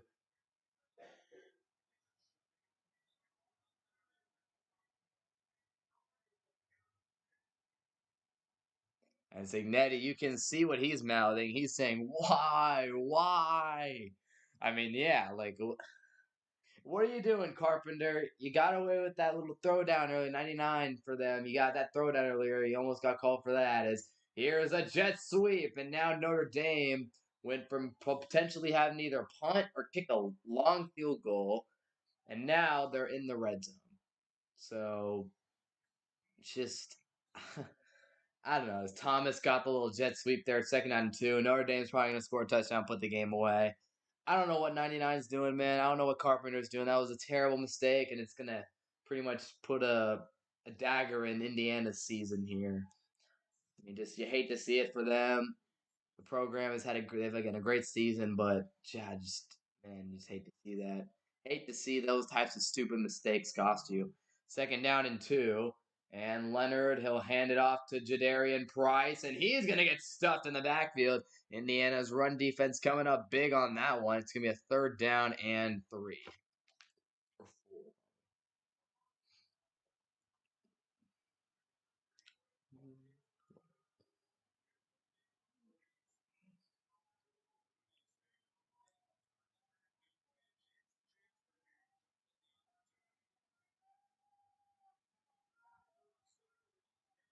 So third down and four coming up.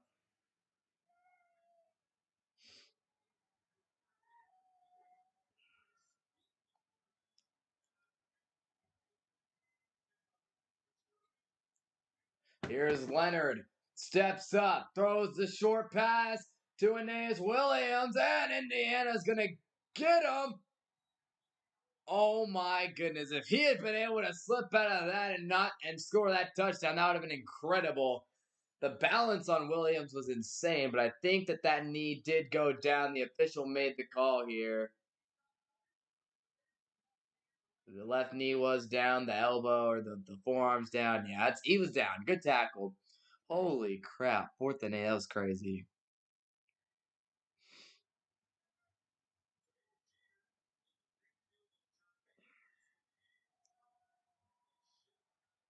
Notre Dame shifting out here on fourth and eight. What is this formation? Oh, he was short.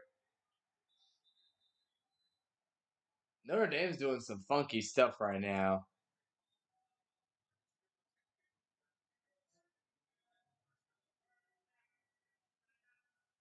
So Marcus Freeman and Notre Dame called the timeout there before that play. So that's very interesting. They had like the weirdest formation. They had I don't even know how to explain it, but they motioned the guy across, the kicker they motioned across, they direct snapped it to the tight end Mitchell Evans while they had a guy in Wildcat. Like it was just super strange, but that play ended up not mattering because Notre Dame, or no, not Notre Dame, Indiana. Oh, Indiana called the timeout. Oh shoot! Wow. Okay, that'll definitely help out. I mean, clearly Signetti and company were not ready for that play, and they call the timeout, and it'll be a fourth down and eight.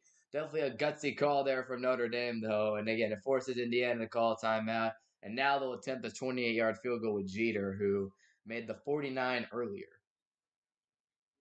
I just, I just can't believe I just witnessed that, man. That's actually so crazy. That play was ridiculous, but Notre Dame will kick here from 28 yards. And Jeter, as we have a flag down, he made the field goal, but the flag is down. So I think Notre Dame falls started here.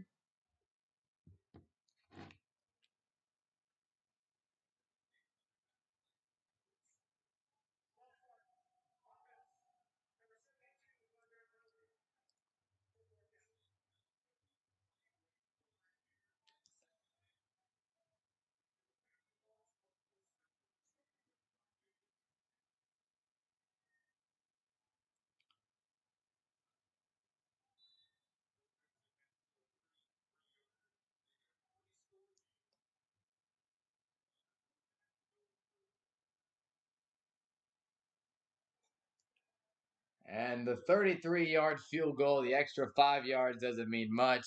Kick is good. And Notre Dame increases the lead to 20-3. All right.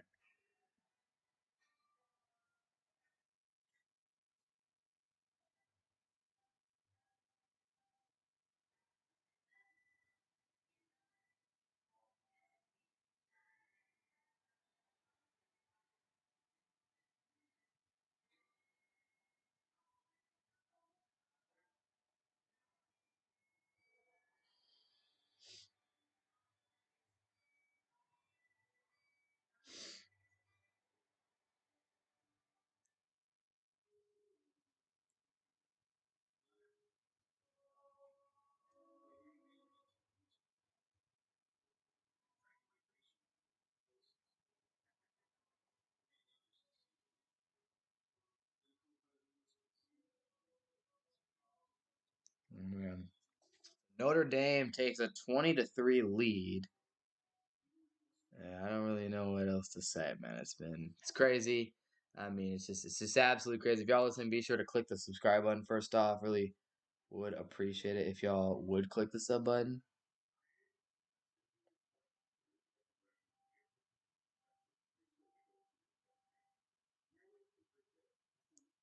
All right, I like that animation. Combo field goal animation there. It's pretty good stuff. Oh man, it's on there. But there we go. Spaghetti, man.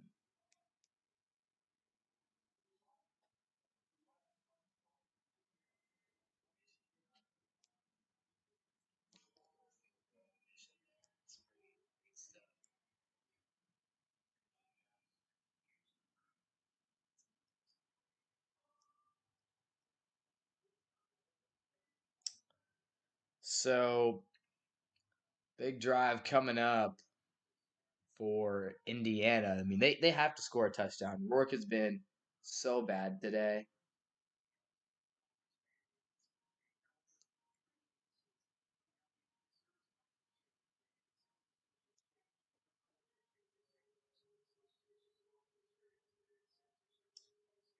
So big drive coming up.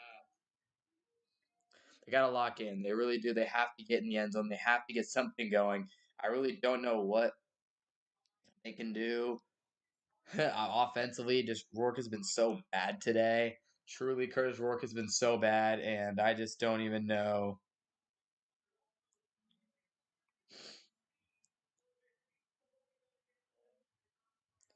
I really don't know what they can do.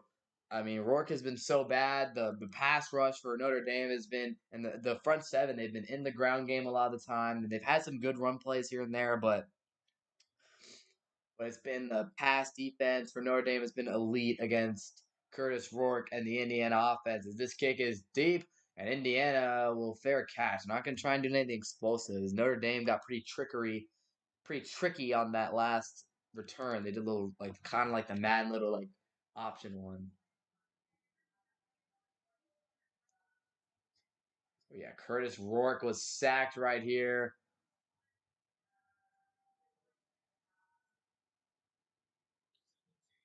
99 on the bench for Notre Dame. One of their good defensive players. Got the captain on him here. Riley Mills, 45 pressures last couple years. He's been fantastic. 1st and 10, 4 minutes to play in the third. Rourke gonna hand it off and nowhere to go. Lawton just taken down again for a big loss. I mean, or not big loss, but just a loss there. Is once again Notre Dame just has absolute, or Indiana has absolutely nothing. They've been averaging 43 points per game this season, but Notre Dame has turned this into a Notre Dame football game. It's been Notre Dame's tempo, Notre Dame's style, which is run defense, good, which is just overall great defense and running the football. Indiana's averaging about 440 yards per game. Tonight they barely have over 120. That screen pass is going to work pretty well. They're going to get a solid amount of yards. And now it'll be a third and short. So Rourke, who's been an explosive passer, led this offense to so many points this year, can barely muster of anything right now. Third down from the Indiana 32. It's a 3rd and 3 for Signetti's squad. They're 3 for 8 on third downs today. They desperately need a conversion, though. It's now or never for Indiana. Again, you only have 3 minutes left in the third quarter. You have to, and I mean have to, get something going. 3rd and 3. Notre Dame motions the line. Here is the play. Rourke takes the snap. Notre Dame going to get pressure. Rourke fires, and a man open. It's incomplete. Oh, that's a throw that Rourke's going to wish he had back. He had number 19 open, and just a bad misfire here. He took a hit at the end of this one, and he tried to lead him up in stride, and he couldn't haul in the one-handed catch here, but he had to extend the arm out to get just a piece of that. A really, really bad miss throw by Curtis Rourke. And if I'm Signetti, with the way that James Evans has punted tonight, I don't know, man. I might fake this. Again, James Evans has not been exactly flipping the field with his punts tonight. 4th and 3, and punts low. What's the stoppage? Is there a flag? Delay game? If you guys are listening, be sure to click that subscribe button. It helps out the channel. Just a killer missed throw from Rourke. And it is going to be a false start on Indiana here. So a special teams miscue. If you guys are listening, be sure to click the subscribe button. Just an absolute killer for this Indiana offense. Curtis Rourke missing that throw.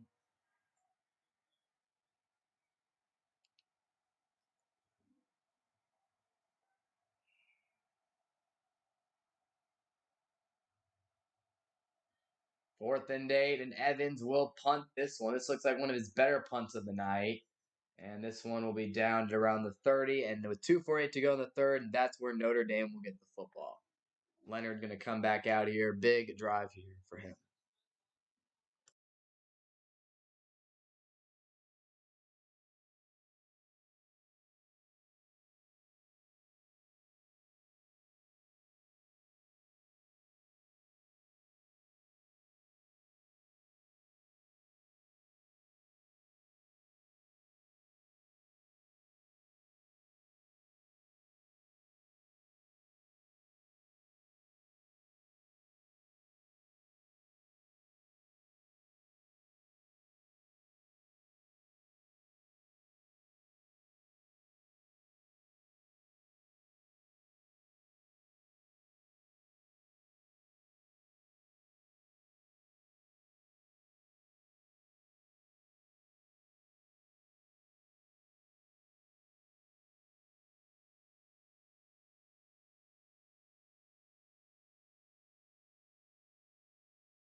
Happened since I left. Bathroom break. And it is 20-3 still. Okay. Since I left, third quarter's over. Okay, so I gotta change that real quick. Change that up real quick here. On the fourth quarter of this game, with Notre Dame leading 20-3. So Indiana punted, Bo Collins, Jay Love, Mitchell Evans. Yeah, both quarterbacks today really haven't done crazy. I mean, Riley Leonard's only got like 138 passing yards. You got Curtis Rourke, who's not even at 100. I mean, it's just been a really tough night for Indiana. Offensively, they haven't gotten anything going. I mean, it's been awful to see. Curtis Rourke has had a tough night, no doubt about that.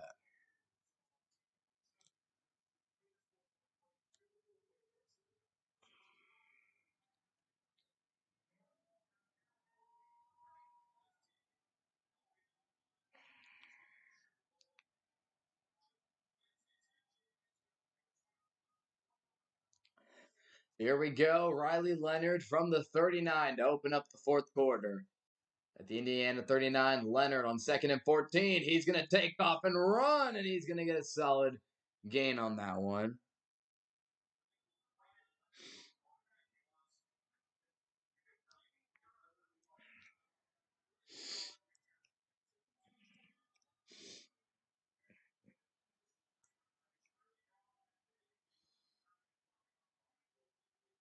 So 3rd down and 6 now after an 8-yard run from Riley Leonard.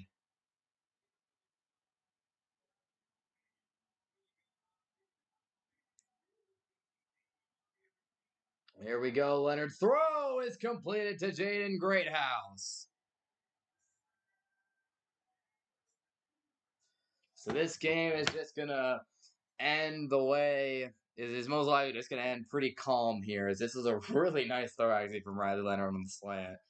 And Greathouse makes the catch. A touchdown here would definitely put the game away for Indiana.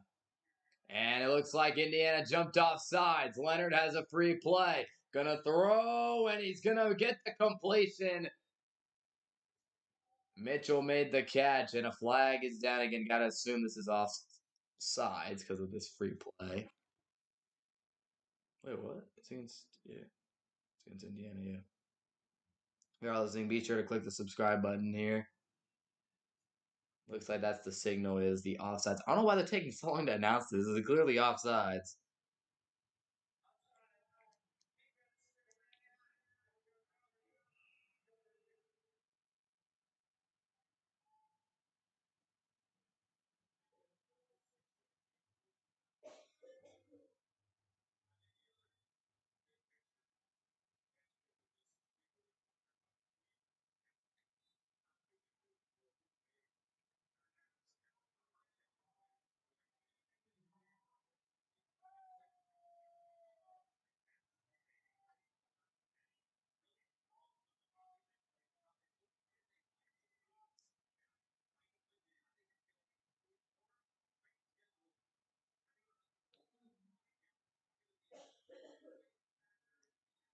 Leonard on 1st and 10. Gonna dance around. And he's looking, and he'll just flip this one out of bounds.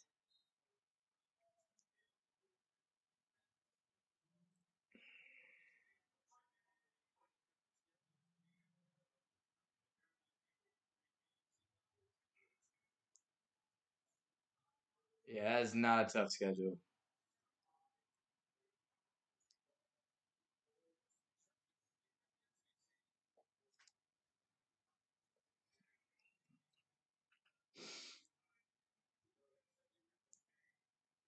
So here's a 2nd down and 5.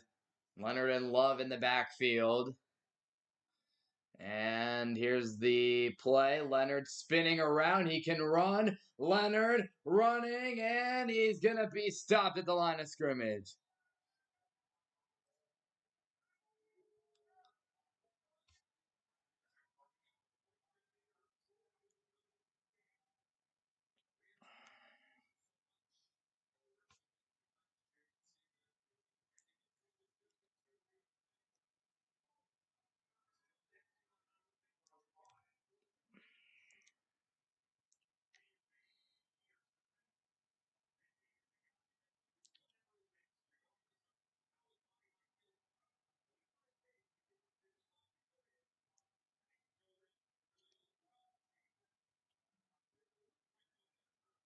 Here's Leonard gonna spin out. Leonard's gonna throw, and it's incomplete. Looking for Mitchell Evans. Fourth down.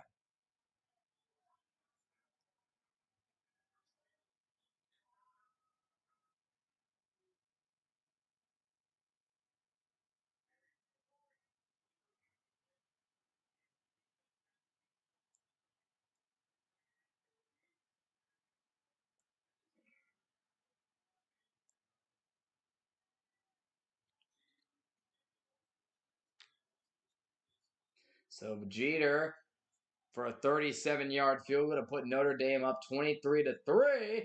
And the kick was blocked, and Indiana's going to get it. Ball was fumbled again by the Hoosiers, and they're actually going to get a really good field position on this next drive. And this kick looked like a line drive. Like, I don't think this kick ever had a chance. So Jeter right here. Yeah, I think that kick got blocked by. It got blocked. It got hit by two guys, I think, and then just an easy block for Indiana. So I don't even know, man. It's just crazy, crazy stuff. Indiana still, if they could somehow get in the end zone, they'd still have a chance.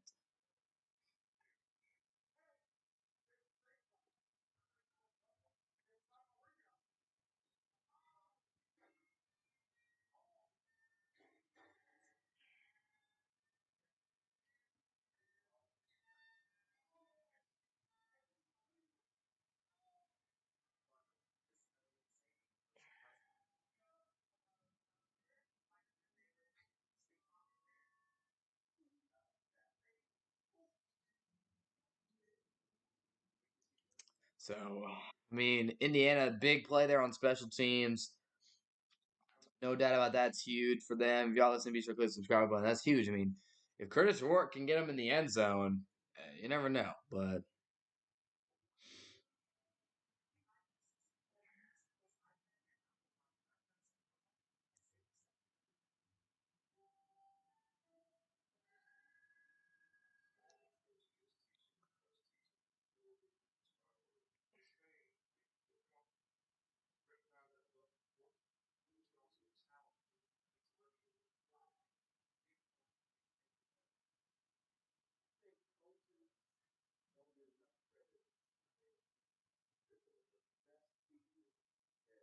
yeah, this game has just been very, very, very. Uh,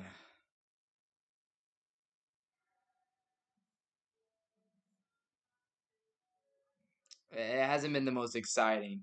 Indiana's offense has just been completely terrible, and yeah.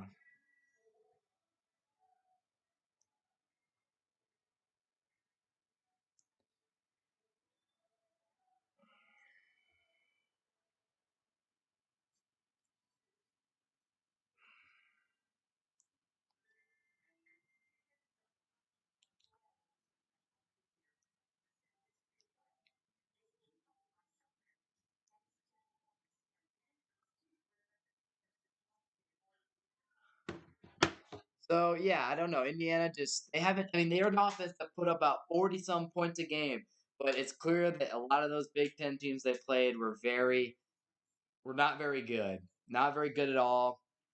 And they played a real good defense tonight in Notre Dame, and they haven't been able to do anything against this defense whatsoever. Notre Dame has just completely smothered Curtis Rourke.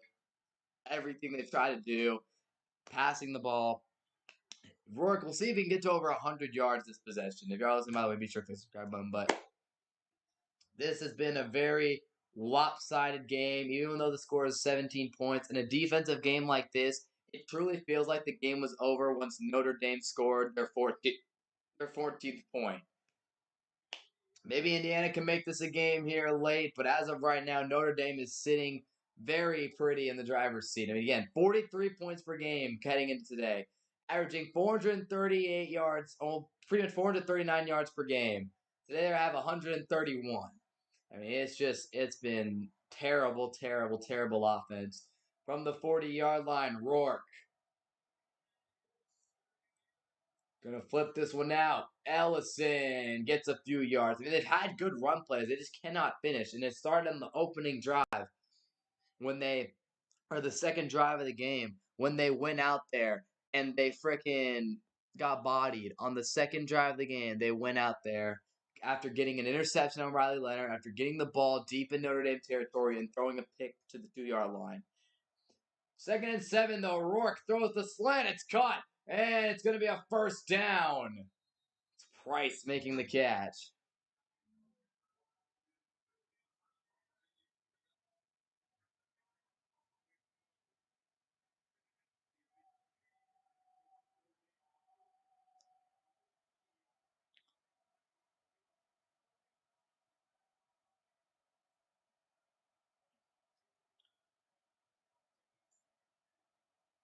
First and 10, 11 minutes to play. They're in Notre Dame territory. A touchdown here would make things a bit interesting. If you're listening, be sure to click the subscribe button. Blitz is coming. Rourke gonna launch it deep downfield and knocked away, incomplete.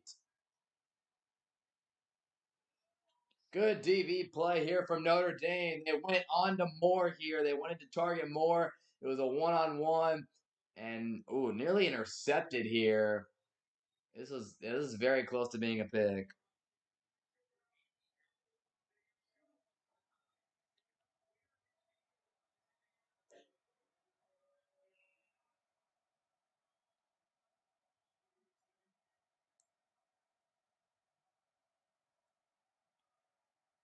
Rourke gets away from the pressure, steps and throws, incomplete.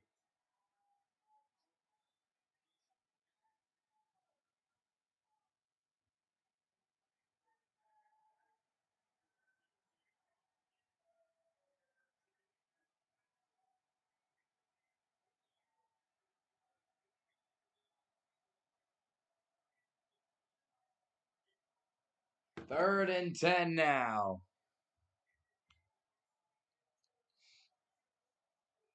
3 for 9 on the day. That's what Indiana is right now. Curtis Rourke takes the snap. Pressure. Rourke flips the screen, and it's caught, but a big tackle by Notre Dame. And it's going to be a 4th down and long. Oh my goodness. Just completely bottled up. Once again, this Indiana offense has nothing. Now, the clock will stop for an injury to a Notre Dame player here. Wow, just absolutely, man. That's just a perfectly read screen. He kind of just floated it out there, and the guy made a nice catch, but never had a chance. Never really had a chance there to make a play, and there you go. That's just been the reality of the day. Indiana.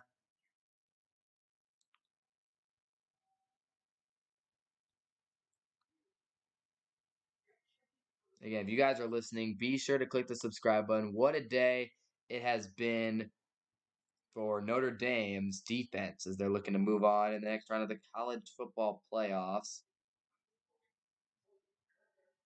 Oh, I see. There's some new things in the chat here.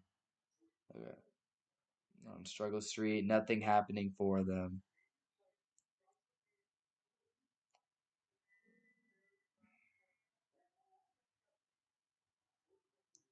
Indiana didn't belong in the playoffs. Yeah, overall, yeah, they really didn't. I mean, they at the end of the day, their resume wasn't impressive, but they did win 11 games in the Big Ten. They were gonna make it. It's just a matter of, I mean, it is kind of unfortunate because a team like South Carolina,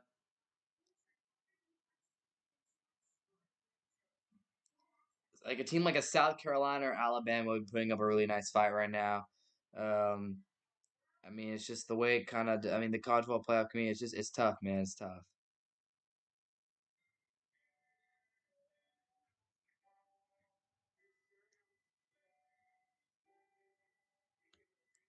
It's just tough. So we'll hit the break here.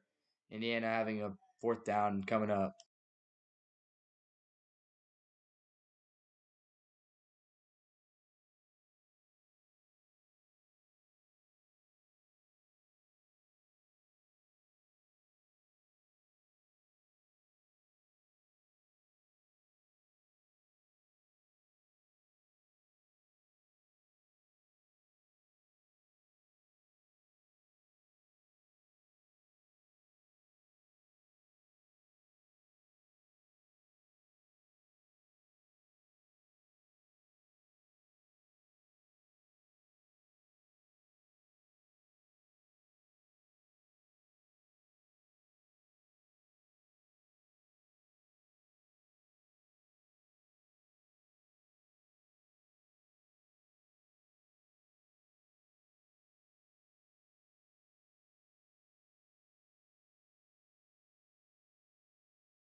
So Evans will punt it deep.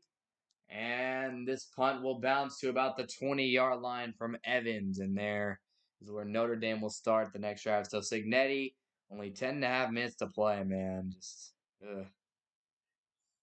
Oh, man.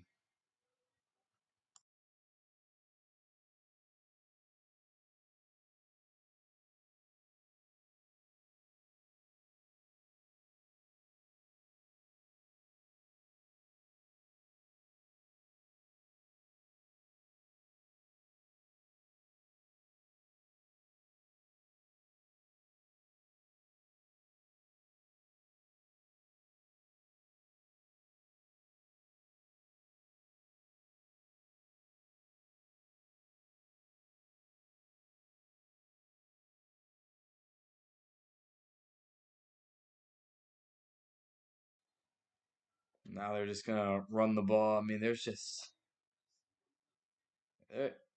there's just nothing, man. There's just absolutely nothing going right now for this.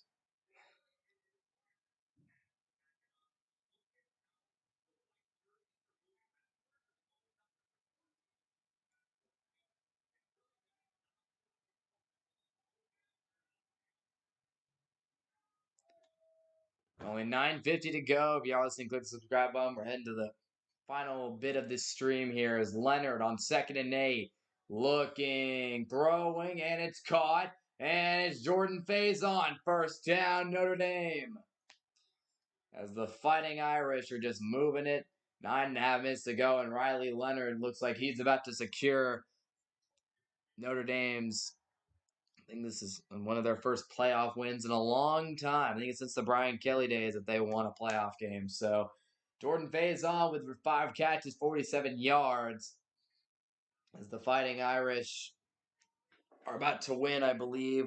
This will, I think, be win number 11 in a row.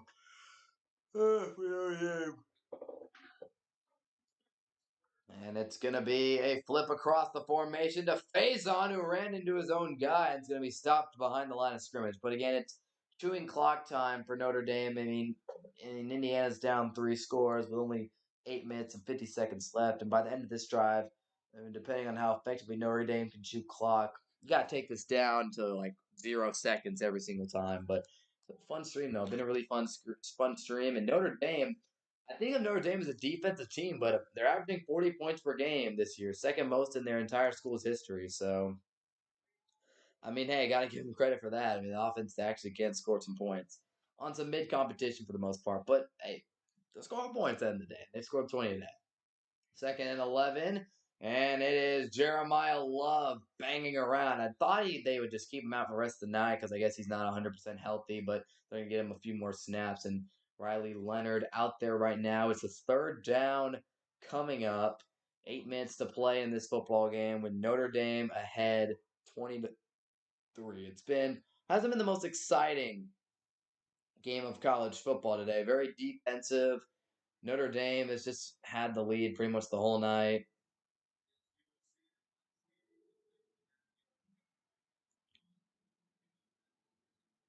There we go. 3rd and 4.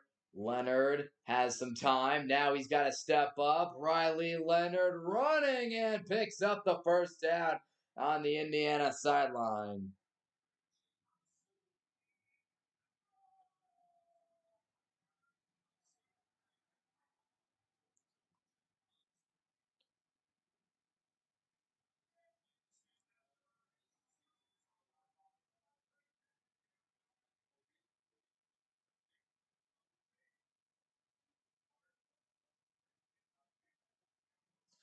So 1st down, and the clock will keep on running. Leonard with 29 rushing yards today. 7 minutes to play in the game. Leonard handing it off up the middle, and it's a solid run there. I think it's Williams who gets the carry. Next game's up. Yep, tomorrow at 11 a.m. Central Time. It'll be SMU and Penn State. Clemson, Texas at 3. Tennessee, Ohio State at 7. It should be a jam-packed, fun day of college football playoff action. I'm super excited for that one. No doubt about that. We're going to have a great game and a great day ahead. Again, hopefully Texas gets the W at 3 o'clock tomorrow and gets a big win. Second down and 4. Leonard fakes the handoff. Pressure came for the backside. Leonard launching downfield, and it's caught. Faison, is he in? Down at the 1-yard line. If this game wasn't already over, it is now officially over. What a throw from Riley Leonard. He had blindside, backside pressure. He stepped out of it, stepped up, and threw a beautiful pass down the field. And that is Riley Leonard making a great play. And with under 6 minutes to play, I think Notre Dame is about to punch their ticket to the second round. It's Williams. Is he stonewalled? I think he might have been on that play. But more clock will chew off for Notre Dame. They'll probably be able to get this game in under 5 minutes.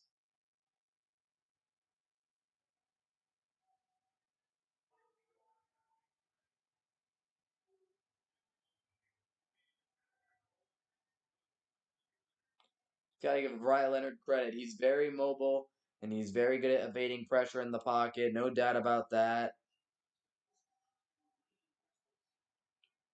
I do have to give him credit. That Riley Leonard, that is something Riley Leonard does a very good job of. Second and goal, play clock down to 2. Leonard got to get the snap off, and I think Notre Dame's going to use a timeout here with 4:54 to play.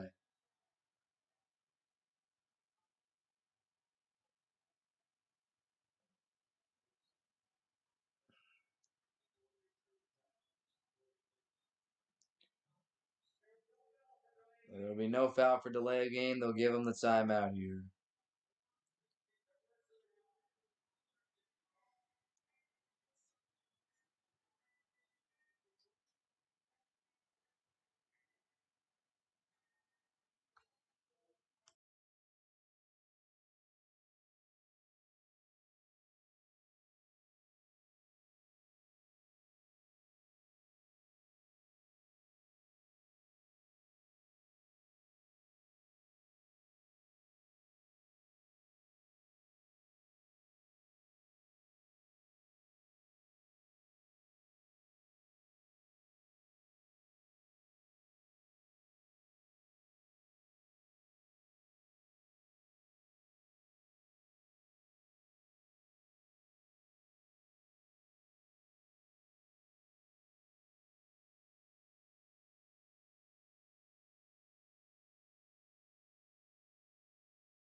And Riley Leonard runs it in for the Notre Dame touchdown.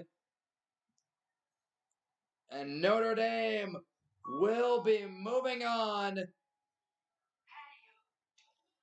to the Sugar Bowl to play the Bulldogs. I mean, this is pretty much, a lot of people expected this coming in. And unfortunately for Kurt Cignetti's squad, it's going to end, unfortunately, in a very sad way.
There you go. This looks like it's all going to come to an end here for Kurt Cignetti's squad. If you're listening, by the way, be sure to click the subscribe button.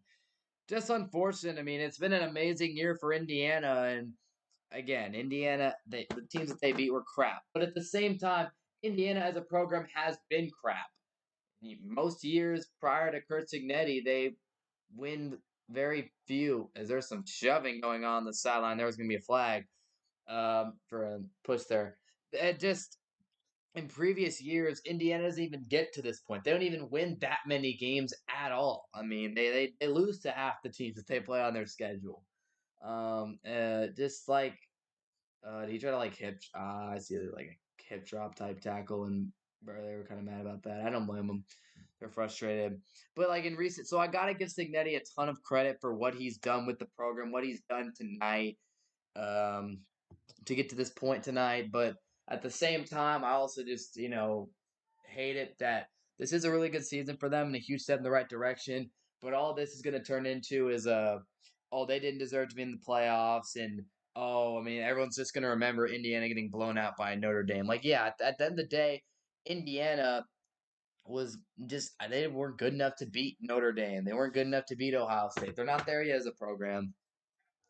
If they can recruit better, if Signetti sticks around, which he signed an extension, if he can continue to recruit and build, they have something. They have potential. But tonight definitely is definitely a sign that they have a lot of work to do as a program if they truly want to compete for national championships, Big Ten championships in the future. Curtis Rourke and this offense have been just completely cooked tonight. They haven't been able to do anything against this competition. They haven't been able to do anything. 3 points for an offense that averaged like 40 a game, and now they can't even put up a touchdown. Really, the night fell apart for them the moment that Curtis Rourke threw that pick on the opening drive. I mean, who knows how the game goes? Notre Dame still probably wins, but who knows how the things go the rest of the way if Notre Dame was able to if Indiana was able to punch it on the opening drive. I mean, I don't think Notre Dame loses, but I think it just changes the way that the game's played a bit.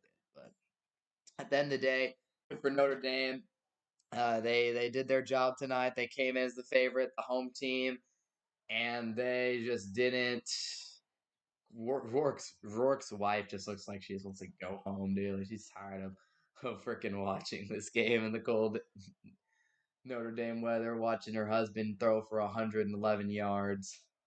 Rourke gonna throw the slant, and it's gonna be caught. But yeah, Rourke, you see the flaws in Indiana's offense. He just wasn't able to do anything today. He come to this game with some confidence, hoping the offense would be able to move the football, and they just haven't been able to do that tonight against the Golden Blue Boys from Notre Dame. 2nd and 3. We'll see if Indiana can get in the end zone one final time as Rourke throws a couple nice ones here over the middle. He gets it to Williams, and there's about 3 minutes to play. And this one is Indiana down 27-3. January 1st is the next time that Notre Dame will play football. They'll play the Georgia Bulldogs, Carson Beckless Georgia Bulldogs. So it'll be the Gunnar Stockton show as Rourke lofts one out of bounds here on this little slot wheel type thing. Um, it'll be Georgia. It'll be Gunnar Stockton versus Riley Leonard. Two guys who, based on what I saw, Texas, Georgia, similar creatures. He's not afraid to take a hit like Riley Leonard is also not afraid to take a hit. So Texas Clemson tomorrow. Winner of that game will go to the Peach Bowl against Arizona State. Tennessee Ohio State. Winner of that game goes to the Rose Bowl to face Oregon. And Penn State SMU. Winner of that game faces Boise State in the Fiesta Bowl. On that game, the Fiesta Bowl will be on December 31st. The other three it'll be like today, a triple header on New Year's Day. So all of us who are out for winter break right now from school, by the time winter break's over, the quarterfinals will be here. So, or the semifinals will be decided. We'll know the final 4 teams in the college football playoff. Hopefully, it'll be Texas. Will be one of those 4 teams. So I'm super excited for tomorrow. Longhorns can get a win, get a couple weeks, get a little. How many more rests will we get? December 21st. So Texas with a win tomorrow would play on January 1st. So they'd get about a week and a half of recovery. As here's Rourke down the middle of the field, and it's caught by Price. Texas would get a week and a half of recovery time, and they'd play on Wednesday, January 1st. So that'll be very interesting to see how that shakes out, how everything shakes out in the college football world. You already know. As a run to Lawton, and Notre Dame stuffs him behind the line of scrimmage. And Notre Dame again, got to be happy with their performance tonight.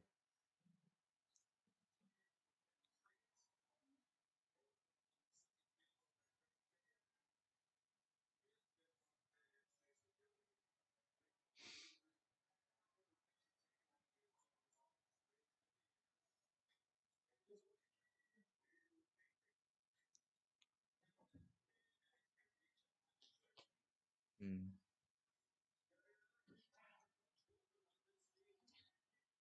Almost here.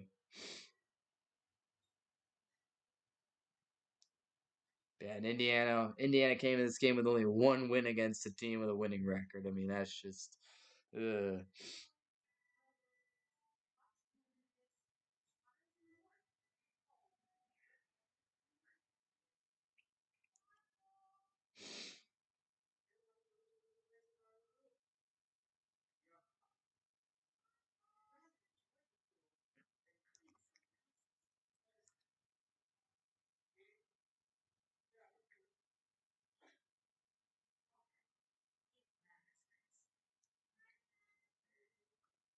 So Signetti talks a big game, and he talked a big game coming in today, but oh man, it's pretty rough.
That is kind of cool. Notre Dame postseason tradition.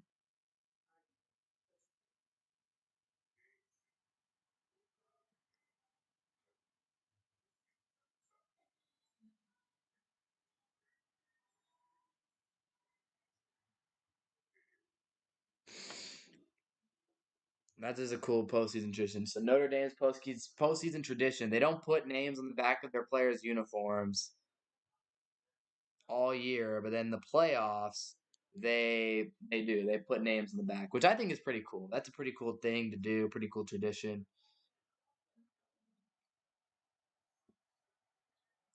So Indiana, we'll see what they do. 2nd and 9, 2 minutes to go.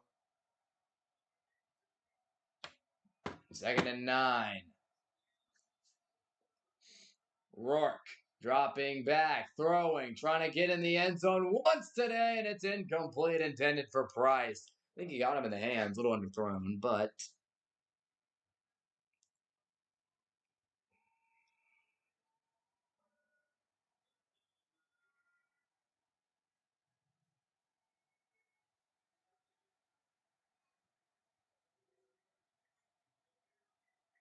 3rd and 9. Signetti's squad, 1:50 to go.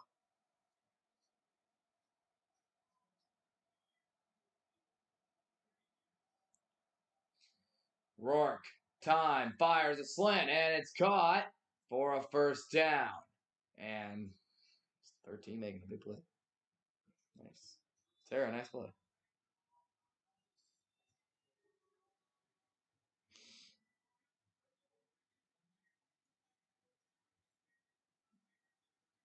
And yeah, there's Signetti leading Indiana to 10 wins for the first time in the program's history. I mean, it's been a great year. As Rourke, can they get in the end zone? The ball's batted down with 1:36 to go, but that's kind of in the night right there. Curtis Rourke. It's been tough. It's been tough to watch, man.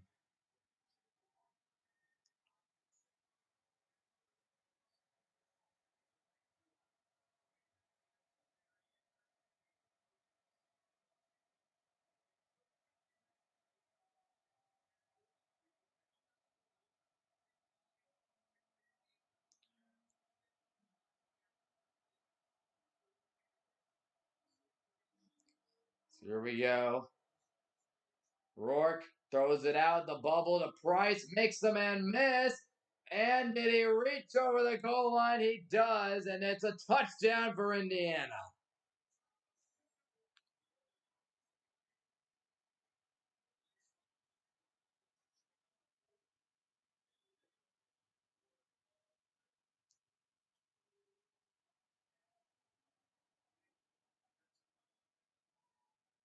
I think it's a touchdown.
Here's Rourke, 2-point attempt, and it's good in Indiana. All right, they've made this a two-score game. Good stuff. Good stuff.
So Indiana will go for the onside kick here. If you guys are listening, by the way, be sure to click the subscribe button.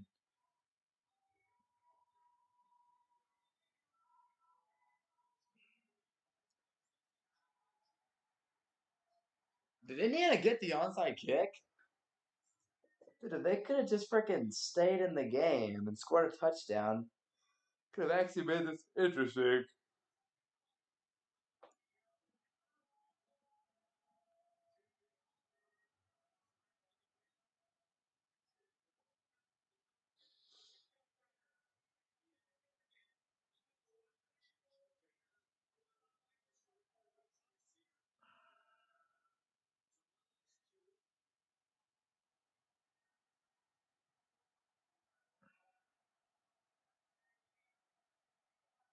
So it's 1st and 10.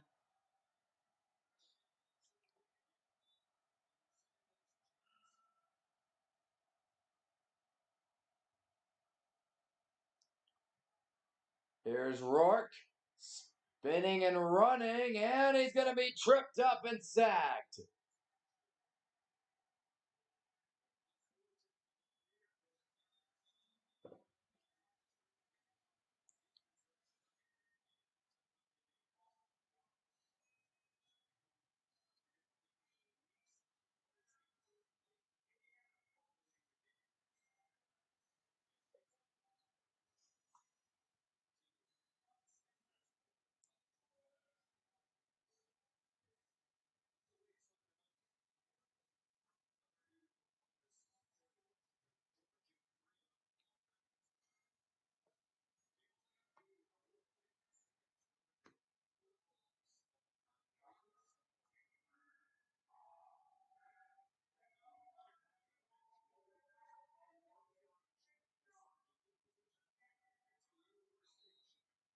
Yeah, yo, listen, be sure to click that sub button, man.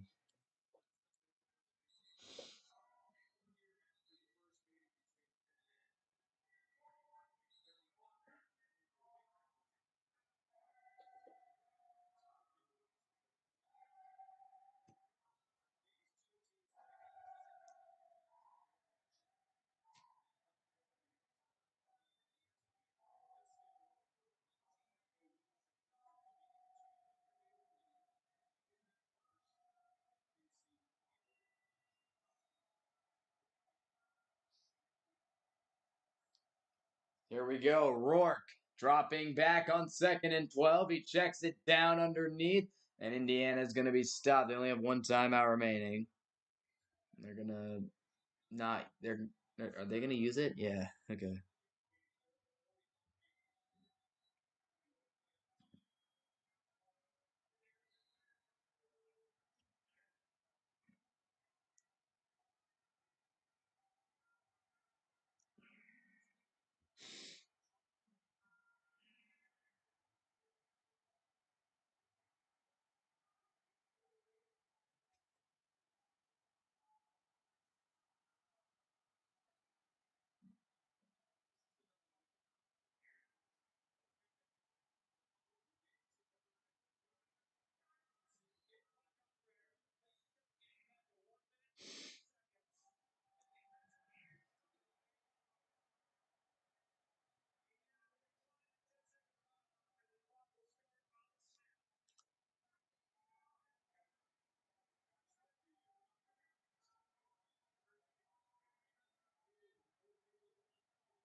A minute 3 to play here in this one.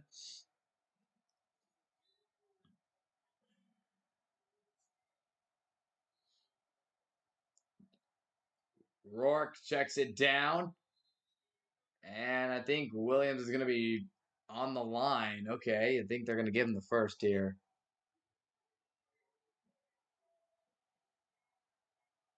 Clock is starting to run. They'll stop it.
They're ruling on the field's a first down. They're reviewing this.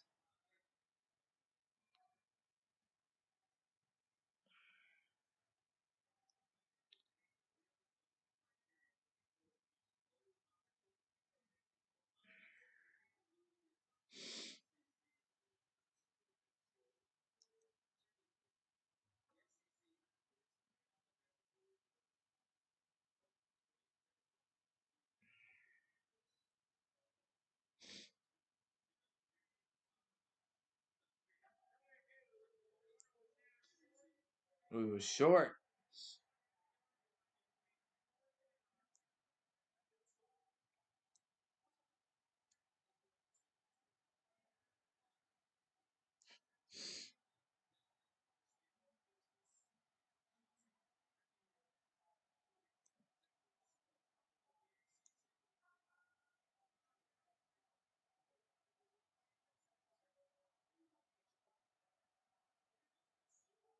So here we go, 4th and 1. We'll see if Indiana can pick this up.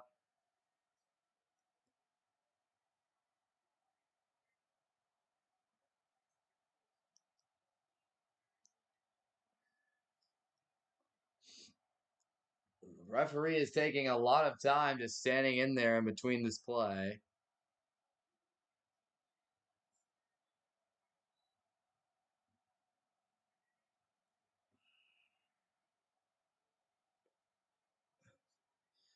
And they'll get the first down here. I've been so distracted, but this game has been pretty boring. Also, I don't know why the scoreboard never updated. I really updated it after they scored, but whatever. It doesn't even matter at this point. Rourke's going to throw to the outside. I think this one's pretty much cookies, so. Good for them, man. Oh, man.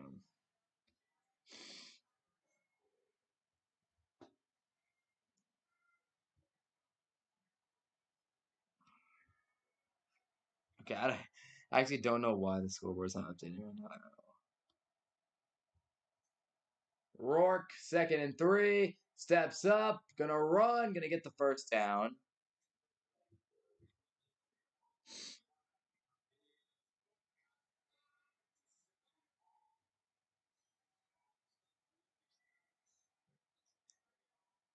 Oh, shoot. No, it's actually working now, finally.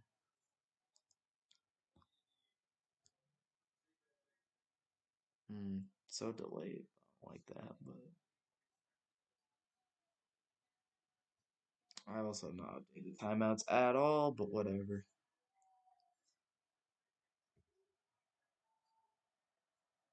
Kurt Ignetti.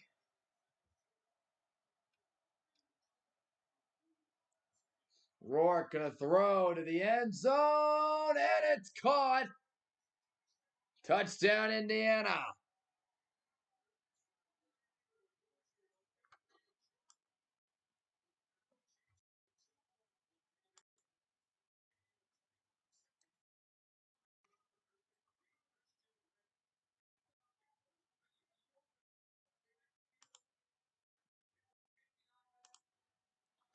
I got the backdoor throw to work, or the back shoulder, and now they're down 27-17.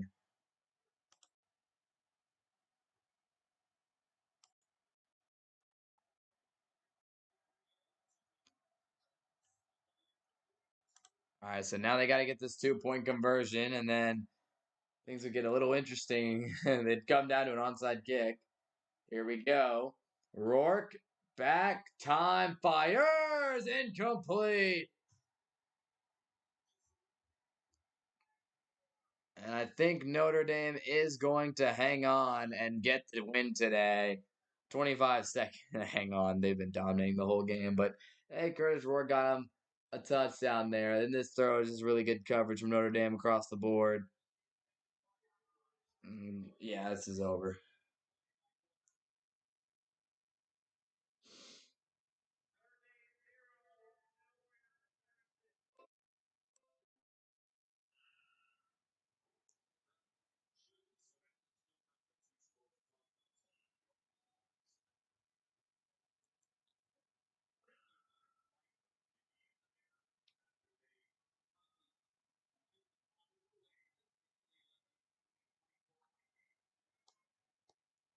So Indiana will onside kick again, but they're down 10 with 25 seconds left.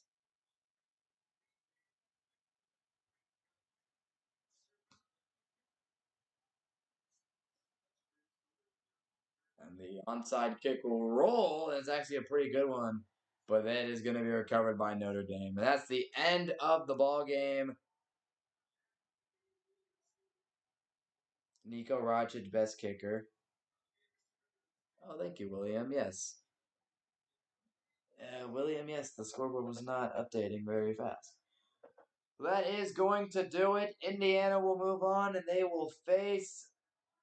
Or not Indiana, I'm an idiot. I'm tired. Notre Dame will move on. They defeat Indiana, and they will move on to the Sugar Bowl, where they will play the Georgia Bulldogs and Gunner Stockton in the next round. The line's already come out at like -1 in favor of Georgia, which is a lot closer than it should be. Georgia should probably be a lot higher favored, but we shall see. But Notre Dame wins the Battle of Indiana, and they will move on. Marcus Freeman gets the first ever college football playoff win. In the 12-team era, Notre Dame defeats Indiana 27-17. Score is a lot closer than the game was, to be honest. And 12th win this season ties the school record for the Fighting Irish. So thank you guys for watching the stream. Best stream in a long time for me. If you guys listening, be sure to click the subscribe button, help the channel out. Yeah, it's been a great stream tonight, so I appreciate all you guys. And click the subscribe button if you enjoyed. More college football streams will be coming up in the next couple weeks as the playoffs keep on going. Lots of playoff games, lots of streams. We'll see about tomorrow. I know I will not be streaming Texas. I'm gonna watch that game on my watch my horns. Hope we can go out and get a dub tomorrow. Whoop some Clemson butt. But yeah, I will catch you guys in the next one. Maybe Cowboys on Sunday night. We shall see. I don't know. Yeah, thank you guys for watching. Hope you guys enjoy it. Click the sub button, smash the like button. Appreciate you guys. Catch you guys.